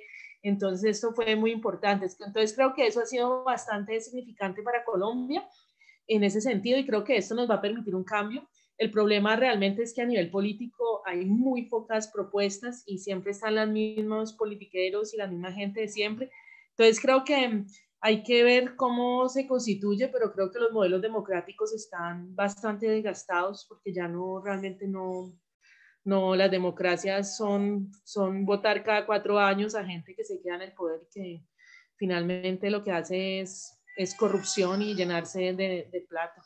Entonces hay que ver hacia qué modelo vamos. No, yo no tengo la respuesta, pero sí creo que todo esto nos está permitiendo hacer una reflexión bastante interesante para poder ver cómo ahorita desde la Asamblea Populares se pueden invocar. El presidente se reunió con gente y con las primeras gente que reunió no representaban en lo absoluto la gente de las marchas, entonces fue bastante molesto para todo el mundo.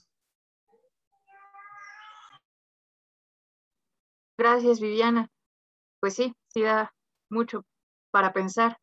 Nicolás, ¿tienes levantada la mano, por favor?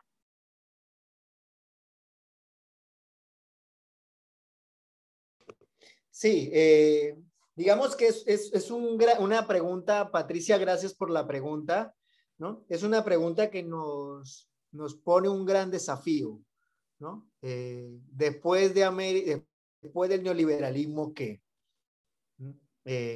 Hay un libro, recuerdo que hay un libro de hace ya una década de Atilio Borón, que simplemente se llama Socialismo del siglo XXI, ¿sí? ¿Hay vida después del neoliberalismo? ¿No? Esa era la gran pregunta de Atilio Borón, ¿no? ¿Hay vida después del neoliberalismo? Y yo creo que esa es la gran pregunta que tenemos que hacernos hoy en día. ¿Hay vida después del neoliberalismo? ¿No? Porque estamos ante la agonía la agonía civilizatoria, una tensión de la hegemonía mundial, ¿no? Y el desarrollo de nuevos modelos de capitalismo, ¿no? Capitalismo que, como dice un profesor colombiano llamado Renan Vega, es un capitalismo gangsteril, ¿no? Gangsteril, es un capitalismo mafioso, ¿no? Y ese modelo de capitalismo gangsteril o capitalismo mafioso ya está escalando en un país como México, por ejemplo. Y ya comienza a tener sus redes, a sembrar sus redes en los barrios populares o en las villas de Argentina, por ejemplo, ¿no? O sea, ya es un modelo que está en la voracidad capitalista. Esa voracidad que ya el viejo Marx decía que acababa con las dos fuentes productoras de riqueza, los seres humanos y la naturaleza, ¿no? Estamos en un momento de crisis que más allá de pensar, yo sería más dramático, Patricia, más que pensar el modelo que sigue es si vamos a alcanzar a tumbar al capitalismo antes de que el capitalismo nos acabe, ¿no? Esa es la gran contradicción de hoy, me parece a mí, ¿no? Y yo tendría, digamos, hoy en día se habla mucho del capitaloceno, del nuevo momento, ¿no? Yo hoy en día diría que es necesario retomar una vieja consigna ya planteada por el filósofo alemán costarricense Franz Hinkelamer, ¿sí? Que la toma de la gente del común, como se toman las grandes teorías de la gente de a pie, ¿no? Y es lo indispensable es inútil.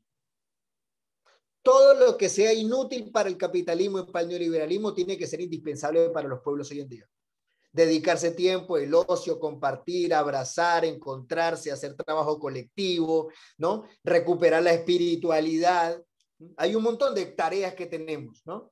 Y a la vez luchar contra el modelo de dominación que es cada vez más violento, ¿no? Y termino con esto porque creo que tiene Camilo cosas para decir para la pregunta de Luciano, ¿no?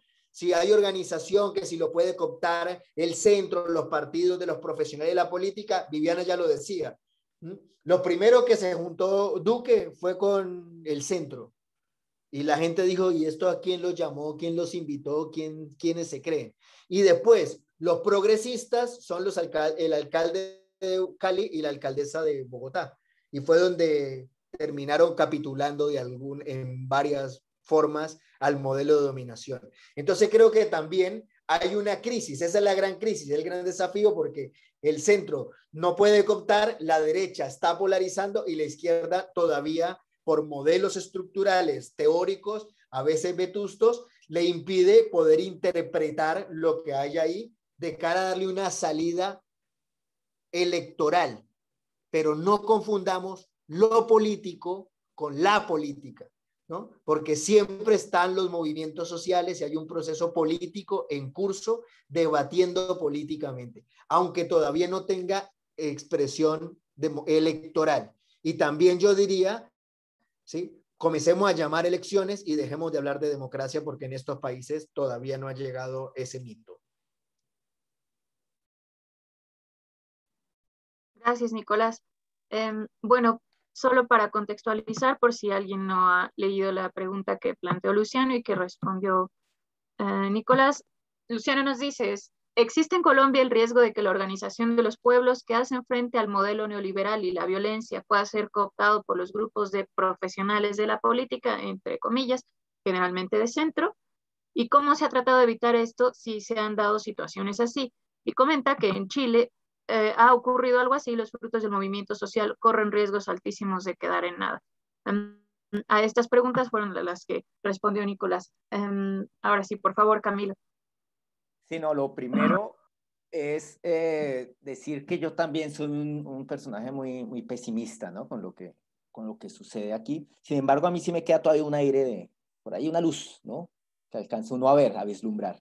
Colombia tiene un problema muy grave, y es que Colombia, los colombianos, el sujeto político colombiano, no cree en la política, no cree en el politiquero. Nosotros tenemos niveles de abstención del 40% o más, ¿no? O sea, la gente que sale a votar es menos de la mitad, ¿no? Más o menos.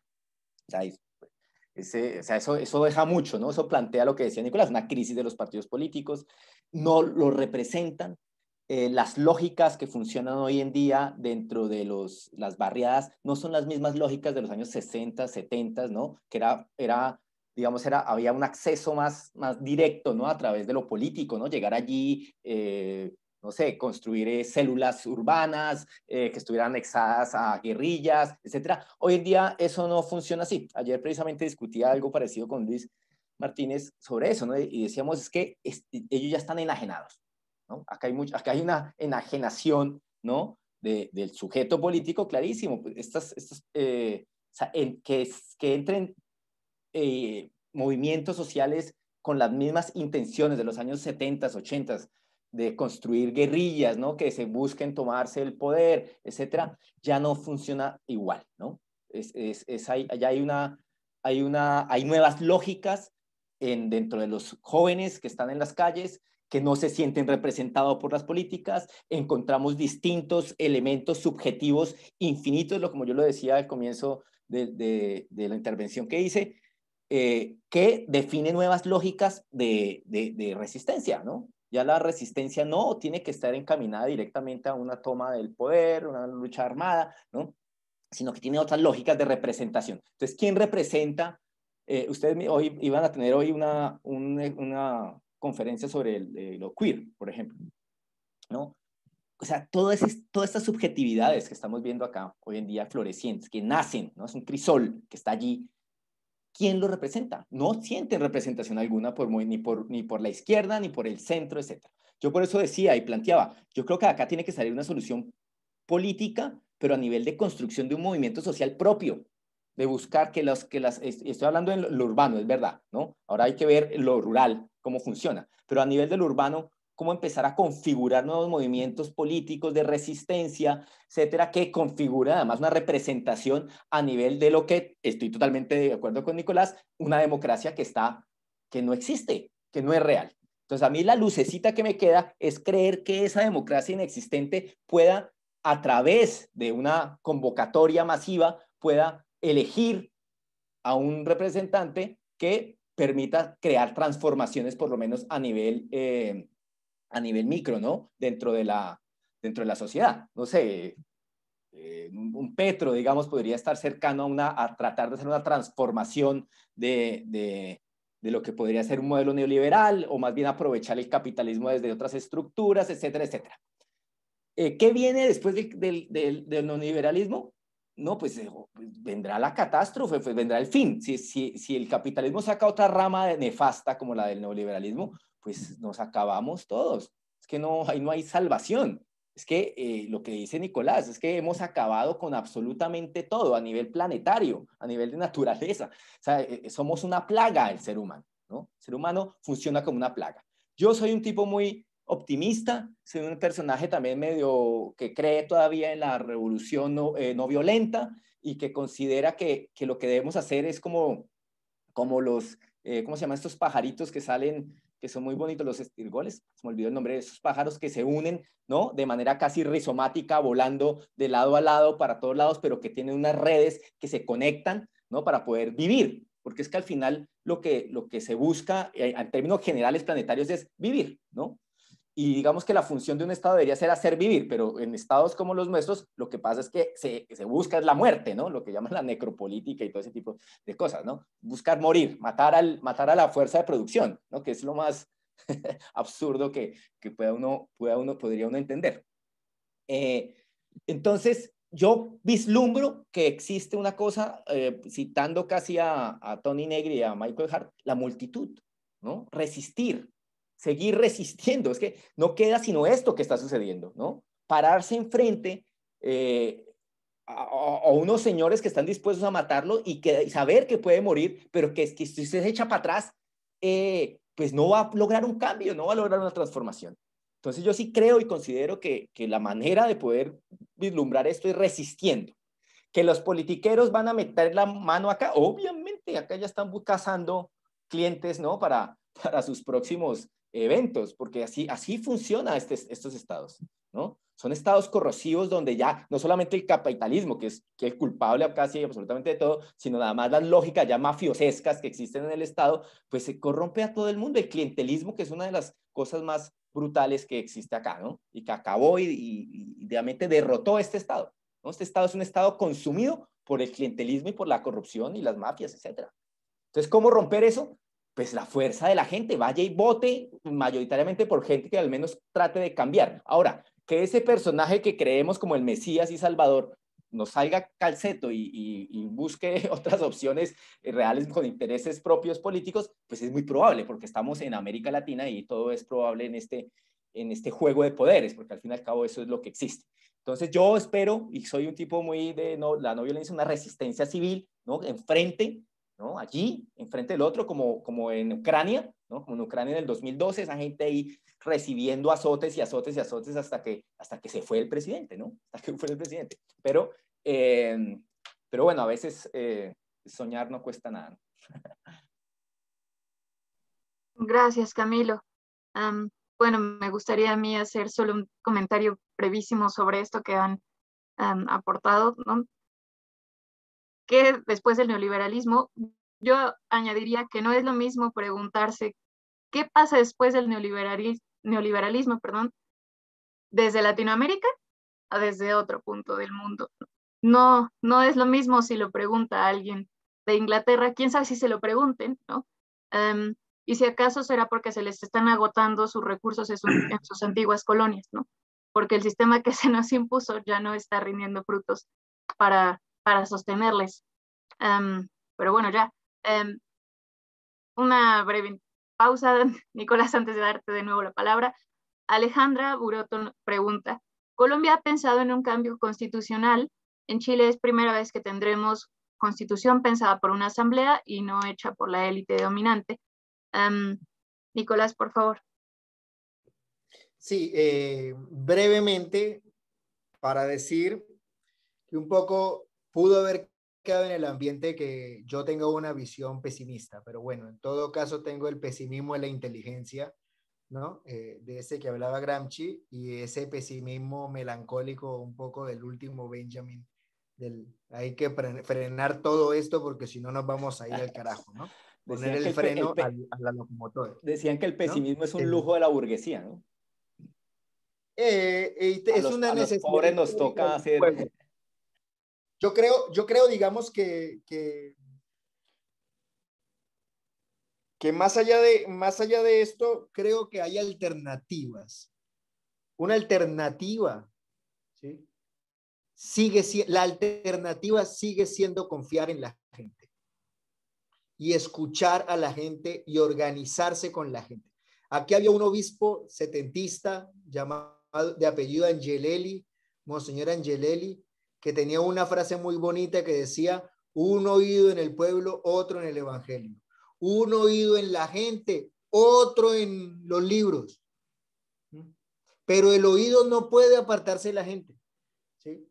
Fray Beto dice: hay que confiar en el pueblo, hay que correr el riesgo de equivocarse con el pueblo a tener la fantasía de acertar sin él, ¿sí? Y Falsborda decía, ¿no? A veces hablamos mucho del pueblo, pero no confiamos ni en lo que sabe, ni en lo que ha vivido, ni en lo que sueña. Entonces yo creo que ahí hay una experiencia, hay una alternativa, hay que volver a la gente, en mi criterio, ¿no? Y hay experiencias que ya están dando muestras, o sea, hay que hacer un ejercicio de sistematización y de traducción y de diálogo de qué es eso de primera línea que apareció en Chile y que ahora se expresó en el 2019, se expresó en Colombia, en la movilización, en la protesta del 2020 y volvió a expresarse ahora, ¿no? Y esto de la guardia indígena, ¿qué relación puede tener con esta de las policías comunitarias de tipo Oaxaca en México, ¿no? ¿Cómo poder traducir o establecer esos vínculos, esos diálogos para la resistencia, pero también para la creación? Porque lo que hay es pueblo organizado, ¿sí? O pueblo desorganizado porque no tiene experiencia. Pero yo no me atrevería a decir, digo, el pesimismo está ahí como un horizonte, pero siempre tenemos que tener la convicción de que si no estamos con la gente y no solamente apelamos a la gente para el discurso de la gente, sino que si no estamos con la gente, vamos a terminar diciendo, bueno, sí, las elecciones, bueno, y entonces hay que construir el poder popular. Sin el poder organizado del pueblo, cuando triunfemos unas elecciones, vamos a ir a administrar el poder de otro. Y ahora lo que pasa es que tenemos mucha gente en el mundo con grandes palabras y con grandes ideas que está administrando el poder del capital.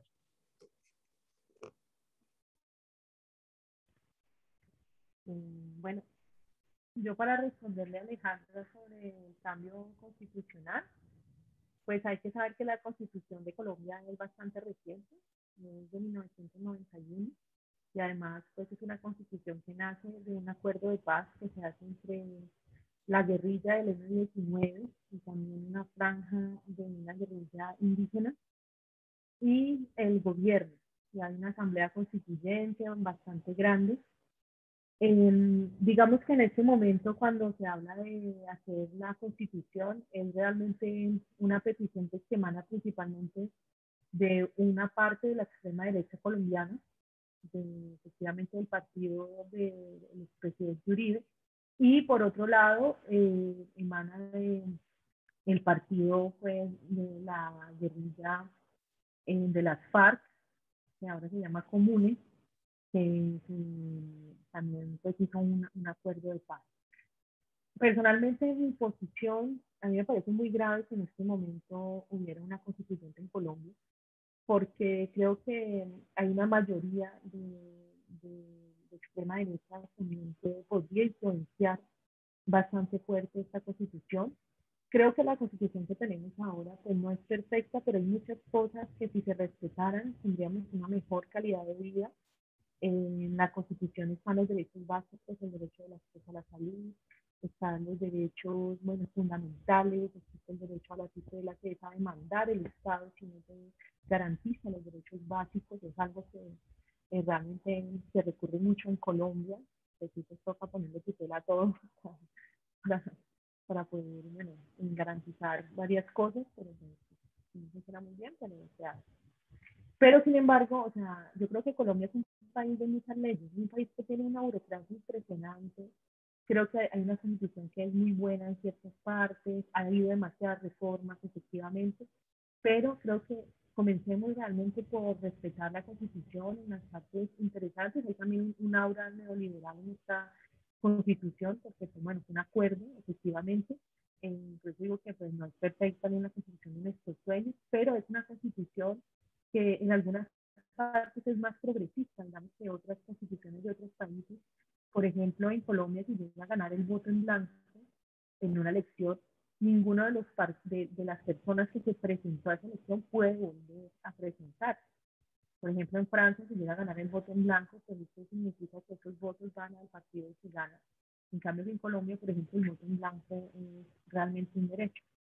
Esto pues ha sucedido pues, a nivel local pocas veces, a nivel nacional no sucedió mucho, pero la gente puede constituirse para promover realmente el voto en blanco como si fuera un partido político. Entonces creo que hay aspectos interesantes en la constitución colombiana. Creo que es más bien luchar porque se respeten las partes importantes y creo que sería muy peligroso en este momento abrir la puerta a una constituyente, sobre todo mientras no haya una mayoría o un movimiento fuerte popular que pudiera realmente hacer una elección bastante importante en la Asamblea Constituyente. En Colombia, desafortunadamente, hay mucha gente que no lee, mucha gente que está más preocupada de vivir el día a día porque no tienen tiempo, o sea, trabajan, llegan cansadísimos a sus casas, no tienen tiempo realmente de informarse y si ven las noticias, pues, como les explicaba antes, están totalmente dominadas por los mismos que tienen la dominación del capital y de todo acá en Colombia, entonces es muy restrictivo. Entonces creo que este movimiento es interesante que se va también agrandando y va despertando y creciendo y pronto en un futuro, en varios años, poder lograr ya una mayoría consciente para poder de pronto pensar en una constituyente mucho más adelante. Gracias, Nicolás y Viviana. Tenemos tiempo para una última participación. Si alguien todavía tiene algo que quisiera comentar. Y antes de que finalicemos, les vamos a pedir que por favor cada uno prepare como un último argumento de conclusión, algo que podemos llevarnos para reflexionar, propuesta, para terminar de redondear todas las aportaciones y lo que nos han compartido. ¿Alguien tiene alguna pregunta, comentario de los mismos expositores, expositora? Yo creo que quedó algo por fuera, pero rápidamente, que es el papel de los medios de comunicación. Y el papel de los medios de comunicación en lo que sucedió en Cali, Bogotá, bueno, etcétera, pues fue clave. Primero, entender que los medios de comunicación hegemónicos están agotados en Colombia, ¿no? Canal RCN y el canal Caracol, que son los canales que toda la vida la gente veía, pues se vieron, pues como son medios sometidos, ¿no? Prácticamente al gobierno, pues la mala información les cobró, ¿no? Les paga factura y pues son vilipendiados, ¿no? Hay que, o sea, ver RCN, pues es para morirse la risa, ¿no? Cómo malinforma, cómo construye noticias, etcétera, y no les cree, la gente ya no les cree. Segundo, frente a los medios de comunicación, el papel que hubo de las redes sociales. Las redes sociales fueron fundamentales para poder divulgar lo que estaba sucediendo en los barrios, lo que estaba sucediendo en las calles, porque los medios tradicionales no divulgaban, no pasaba nada, ¿no? O desinformaban, o invertían la noticia, ¿no? Y creo que eso es importante, las redes sociales como un mecanismo de información brutal en este momento, o sea, brutal a nivel positivo, ¿no? De algo que funcionó y funcionó de nivel muy activo, tanto es así que los medios internacionales son los que estaban informando, ¿no? A través de toda esta información que llegaba por redes sociales. Obviamente, el gobierno trató de coaptarlos, ¿no? De coaccionarlos y quitaba internet prácticamente, ¿no? Para que la gente no pudiera transmitir. Sin embargo, la tecnología se las da, ¿no? Para poder llegar, para que esa información llegue. Y eso es muy importante porque si lo pensamos en la protesta que hubo acá en el año 77, que duró 2 días, 3 días, o sea, que no es comparado ni siquiera con la multitud que salió ahora, y bueno, no sé la multitud tanto, pero sí la intensidad de lo que fue. O sea, no me quiero imaginar el nivel de represión que pudo haber en el año 77, en los años 80, cuando no había redes sociales. Porque si hoy en día hubo ese nivel de represión delante de las cámaras, delante de los focos, es porque lo que hay detrás escondido, lo que no se ve, es terrible, ¿no? Es pavoroso, ¿no? Pero entonces yo sí quiero resaltar ese papel de los medios de comunicación porque creo que funcionaron a tal nivel que estamos acá conectados, ¿no? Tratando de las redes sociales, etcétera, tratando de discutir temas latinoamericanos, ¿no? En un instante, ¿no? Estamos con la rapidez, como diría Paul Virilio, ¿no? Estamos conectados ahí mismo. Y entonces me parece muy interesante ese punto. Si quieres, aprovecho y hago mi conclusión. Entonces, ya para concluir, no, yo sí ya fuera de broma, pues si uno sí le queda pues el poder de la convocatoria de la gente, ¿no? Lo que uno puede, lo que la gente unida puede llegar a ser, ¿no? Sobre todo que lo que está uniendo a la gente en Colombia está más allá de la cuestión de la política, como la política que como entendemos pues electoral, está más allá de eso, está más ligada a la construcción de un sujeto político frente a sus derechos y frente a sus necesidades. Es decir, es que estamos hablando de 500 años de exclusiones, de marginalizaciones, de construcción de unos índices de desigualdad tremendos, de un racismo estructurado brutal. Entonces, empezar a entender que lo que sucede en estos momentos no es una cuestión del momento en sí, sino que tiene unas raíces muy, muy profundas en la historia y que esa historia, América Latina, es una historia devastadora, ¿no? Para ciertos sujetos subalternos, como puede ser el indígena, como puede ser el negro, como puede ser el pobre, ¿no? Los niveles de desigualdad tan inmensos. Y entonces, si entendemos eso y entendemos que la gente ya no puede más, ¿no? Que ya se cansó de esto, pues se plantea una unidad del popular que puede enfrentar directamente al capital, o por lo menos puede transformarlo en políticas públicas que permitan un bienestar, ¿no? Nicolás lo decía, no hay democracia. ¿Cómo construir una democracia? Una democracia no se puede construir en la desigualdad. Punto. ¿Usted cómo puede decir que eso es un sistema democrático cuando tiene 21 millones de pobres?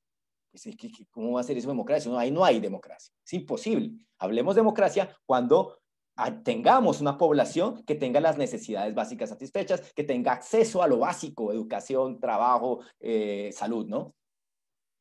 Ahí empezaremos a plantearnos en que sí se puede llegar a una democracia, ¿no? Por ahora, para mí, queda la resistencia de la gente. Y de verdad, el ejemplo que da el resistir, el estar allí. Resistir desde otras lógicas, no de las mismas lógicas que tenemos metidas en la cabeza casi de la Guerra Fría, sino desde lógicas desde las nuevas lógicas de los jóvenes, sobre todo porque los que están allí son jóvenes. Y esas nuevas lógicas de los jóvenes son las que hay que empezar a comprender, a analizar. Son ellos los que están proponiendo mecanismos de resistencia creativas, distintos, no violentos muchas veces, ¿no? Son mecanismos de resistencia que van a través de la cultura, del arte, de la música, ¿no? Hay un montón de cosas, de maneras en las que la población y la gente puede resistir. Y creo que esto que sucedió en Colombia y que está sucediendo en Colombia y que ojalá siga sucediendo en Colombia hasta que no haya transformaciones reales, ojalá sea la chispa que riegue, ¿no?, a América Latina, si es que esto ya no está regado por todo lado, y sobre todo en cualquier lugar donde haya estos niveles de desigualdad, porque lo que tú decías, es muy fácil, no sabemos si en Inglaterra o en Suecia se preguntan qué viene después del neoliberalismo, si es que allá están más cerca del socialismo que cualquiera, casi todos son ricos, ¿no? Nosotros tenemos una diferencia abismal, y son unos huecos gigantes, unas asimetrías inmensas construidas históricamente, que tratar de curar eso, pues eso no se hace ni en un gobierno de 4 años, ni de 5 años, ni de nada, eso se hace en una construcción de una red, y tenemos que amarrarnos como red, no solamente como colombianos, sino además amarrarnos como una red con América Latina y con todas las poblaciones que se sienten pues maniatadas por un Estado pues neoliberal que es devastador. Gracias por haber asistido además. Gracias, Camilo.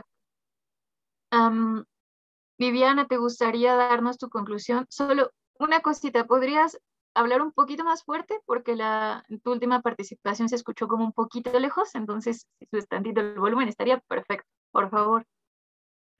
Ah, listo, es que tengo mi bebé durmiendo, entonces por eso que bajé el volumen. Pero bueno, no, pues yo para concluir, me gustaría, bueno, primero que todo, pues sí, efectivamente resaltar un poco lo que dijo Camilo de las redes sociales y de los medios de comunicación. Creo que hay una frase que dijo una persona que es muy significativa, que dijo: todo el mundo recordará que cuando estaban asesinando personas en Siloé, le tocó a la gente transmitir la masacre por Instagram y no se pudo hacer por los grandes medios de comunicación. Entonces creo que eso fue bastante diciente, ¿no?, en ese sentido. Por otro lado, pues a mí me gustaría también hablar de una frase que también fue muy interesante en todo esto de los movimientos, y es que un muchacho de la primera línea dijo algo que a todos nos tiene como conmoción y que creo que resume mucho lo que está sucediendo, y dijo: nunca en mi vida he comido tan bien como ahora. Y eso pues muestra que ahorita pues ha habido por un lado grandes movimientos de solidaridad que han permitido que todos los días se hagan ollas comunes y se esté pues de cierta forma contribuyendo cada persona a su nivel a esta causa, pero también da mucha tristeza que pues que un joven diga que nunca había comido tan bien como ahora que está en primera línea dispuesto a dar todo. Entonces creo que esto resume mucho.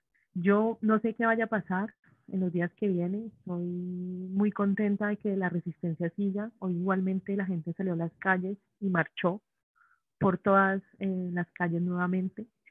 Está sobrepasando el miedo, el terror que han impuesto. Creo que falta fuerza a la comunidad internacional. Estas charlas y estos espacios son muy importantes realmente para que sepan que cada uno de ustedes puede también apoyar lo que está sucediendo en Colombia, que hablen, que cuenten, que repliquen lo que está sucediendo, porque nuestra fuerza es las redes sociales, nuestra fuerza también es hablar, es dialogar, es contar. Es decir, que aquí pues la gente se está moviendo, está entregando sus vidas, porque salir a marchar es difícil, uno no sabe si uno va a volver. Comenzamos a hacer movimientos para que la gente ya no saliera de noche, porque pues de noche están asesinando más. Entonces se marchaba de día y seguro en casa de noche, pero igual había que mantener los puntos de bloqueo, entonces también había que estar pues pendiente, no era fácil. Entonces creo que es muy importante, porque a este gobierno le tiene miedo a la comunidad internacional, son unos gobiernos entreguistas, gobiernos que les encanta la inversión extranjera, el riesgo de inversión, ese tipo de conceptos son los que los mueven. Entonces, es muy importante que se sepa que aquí está pasando. Ya hay varios artistas que lo han denunciado, varios medios de comunicación que son mucho más objetivos y firmes sobre lo que está pasando, porque se está poniendo en riesgo algo fundamental, que es el derecho básico a la protesta, que sin un derecho a la protesta no existe la democracia. Entonces, esperemos a ver qué pasa en los próximos días.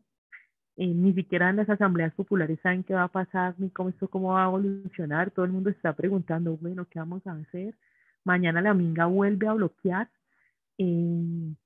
La gente ya está un poquito más calmada porque ya llegó un poco de gasolina, ya han pasado varios productos, los corredores humanitarios se están activando, pero sin embargo, pues la polarización, como les decía, está muy fuerte. Entonces vamos a ver qué sucede y bueno, los invito a que nos apoyen de todas las formas. Es importante, cualquier tipo de apoyo que ustedes puedan es fundamental. Un momento, un hashtag, una publicación, que le cuenten a alguien, lo que quieran, aquí pues bienvenidos, porque estamos aquí en la lucha y necesitamos de todas las fuerzas para poder tumbar a esta gente corrupta y represiva. Gracias. Muchas gracias, Viviana. Sin duda nos dejan con las ganas de empezar a tejer redes, ¿no? No solamente en lo más cercano, sino más allá, por estos medios que nos lo están facilitando a pesar de todo, ¿no? Nicolás, por favor. Bueno, quiero reiterar mi gratitud para ESEP, para Brenda por la moderación, para Mario, para Luis. Reiterar mi gratitud ahí y mi admiración y mi fuerza va desde Argentina para Viviana, para Camilo, que están ahí en los territorios, ¿no? Muchas gracias también porque nos ayudan a pensar, y agradecer a las personas que se conectaron y que nos hicieron el aguante, como se dice en Argentina, ¿no? Yo quiero cerrar rápidamente como a manera de consignas, como con frases y de final con un poema, ¿no? Primera frase de Audre Lorde, que dice, ¿sí? No se puede derribar la casa del amo con las herramientas del amo, ¿no? Entonces es necesario avanzar en la búsqueda de nuevos paradigmas y nuevos marcos explicativos, y eso nos implica volver otra vez a la memoria histórica, volver a escarbar nuestras mochilas culturales, simbólicas, culturales, epistemológicas, para pensar otros horizontes, los nuestros, ¿no? Primera. Segunda, ¿no? Detrás de toda la violencia más dramática siempre da una oportunidad, ¿no? Un poco lo que decía Viviana del chico de la primera línea. Esto me hacía acordar de Franz Fanon, y me hacía acordar de Martín Baró, que decía que detrás de los momentos de crisis siempre aparece la solidaridad, el tejido, donde uno menos se lo espera, ¿no? La flor que nace en medio del pavimento, ¿no? En medio del cemento. Tercera, a Dios rogando y con el mazo dando. Esta es una frase de mi abuela, ¿no? Hay que seguir esperanzado, pero también construyendo, ¿no? Cuarta, la de Angelelli, que ya la dije, ¿no? Un oído en el pueblo y otro en la teoría o en la Biblia o en lo que ustedes quieran, ¿no? Y esa pegada con la de Frei Beto, ¿no? Es mejor correr el riesgo de errar con el pueblo a acertar sin él, ¿no? Otra, voy a raptar cosas de las compañeras feministas de acá que dicen: a mí no me cuida la policía, a mí me cuidan mis amigas. Yo diría: a nosotras y a nosotros no nos cuida la policía, sino la Guardia Indígena, ¿no? Así que aguante la Guardia Indígena. Desde aquí toda mi energía y todo mi reconocimiento para la Guardia Indígena. Y cierro, potenciar el saber y el poder popular. Y cierro la frase con la que quiero cerrar, es con una de Fernando Ulloa, que dice que hay que anteponer a la cultura de la mortificación una cultura de la ternura. Y para terminar, ¿no? Que todavía tan vigente, que dice: queridos filósofos, queridos sociólogos progresistas, queridos psicólogos sociales, no jodan tanto con la enajenación, aquí donde lo más jodido es la nación ajena. Muchas gracias. Muchas gracias, Nicolás. Quizá podemos coincidir, ¿no?, en que la conclusión general es esto: tejer redes, hacer comunidad, resistir, porque es lo que tenemos, buscar otros nuevos paradigmas a partir de lo que sí tenemos. Muchas gracias a todas y a todos por habernos acompañado en este espacio, a Camilo, a Nicolás, a Viviana. Es importantísimo, al menos para nosotros, nosotras desde acá, ¿no?, desde las distancias geográficas, tener acceso a esta información privilegiada que es de primera mano, ¿no?, de gente que lo vive.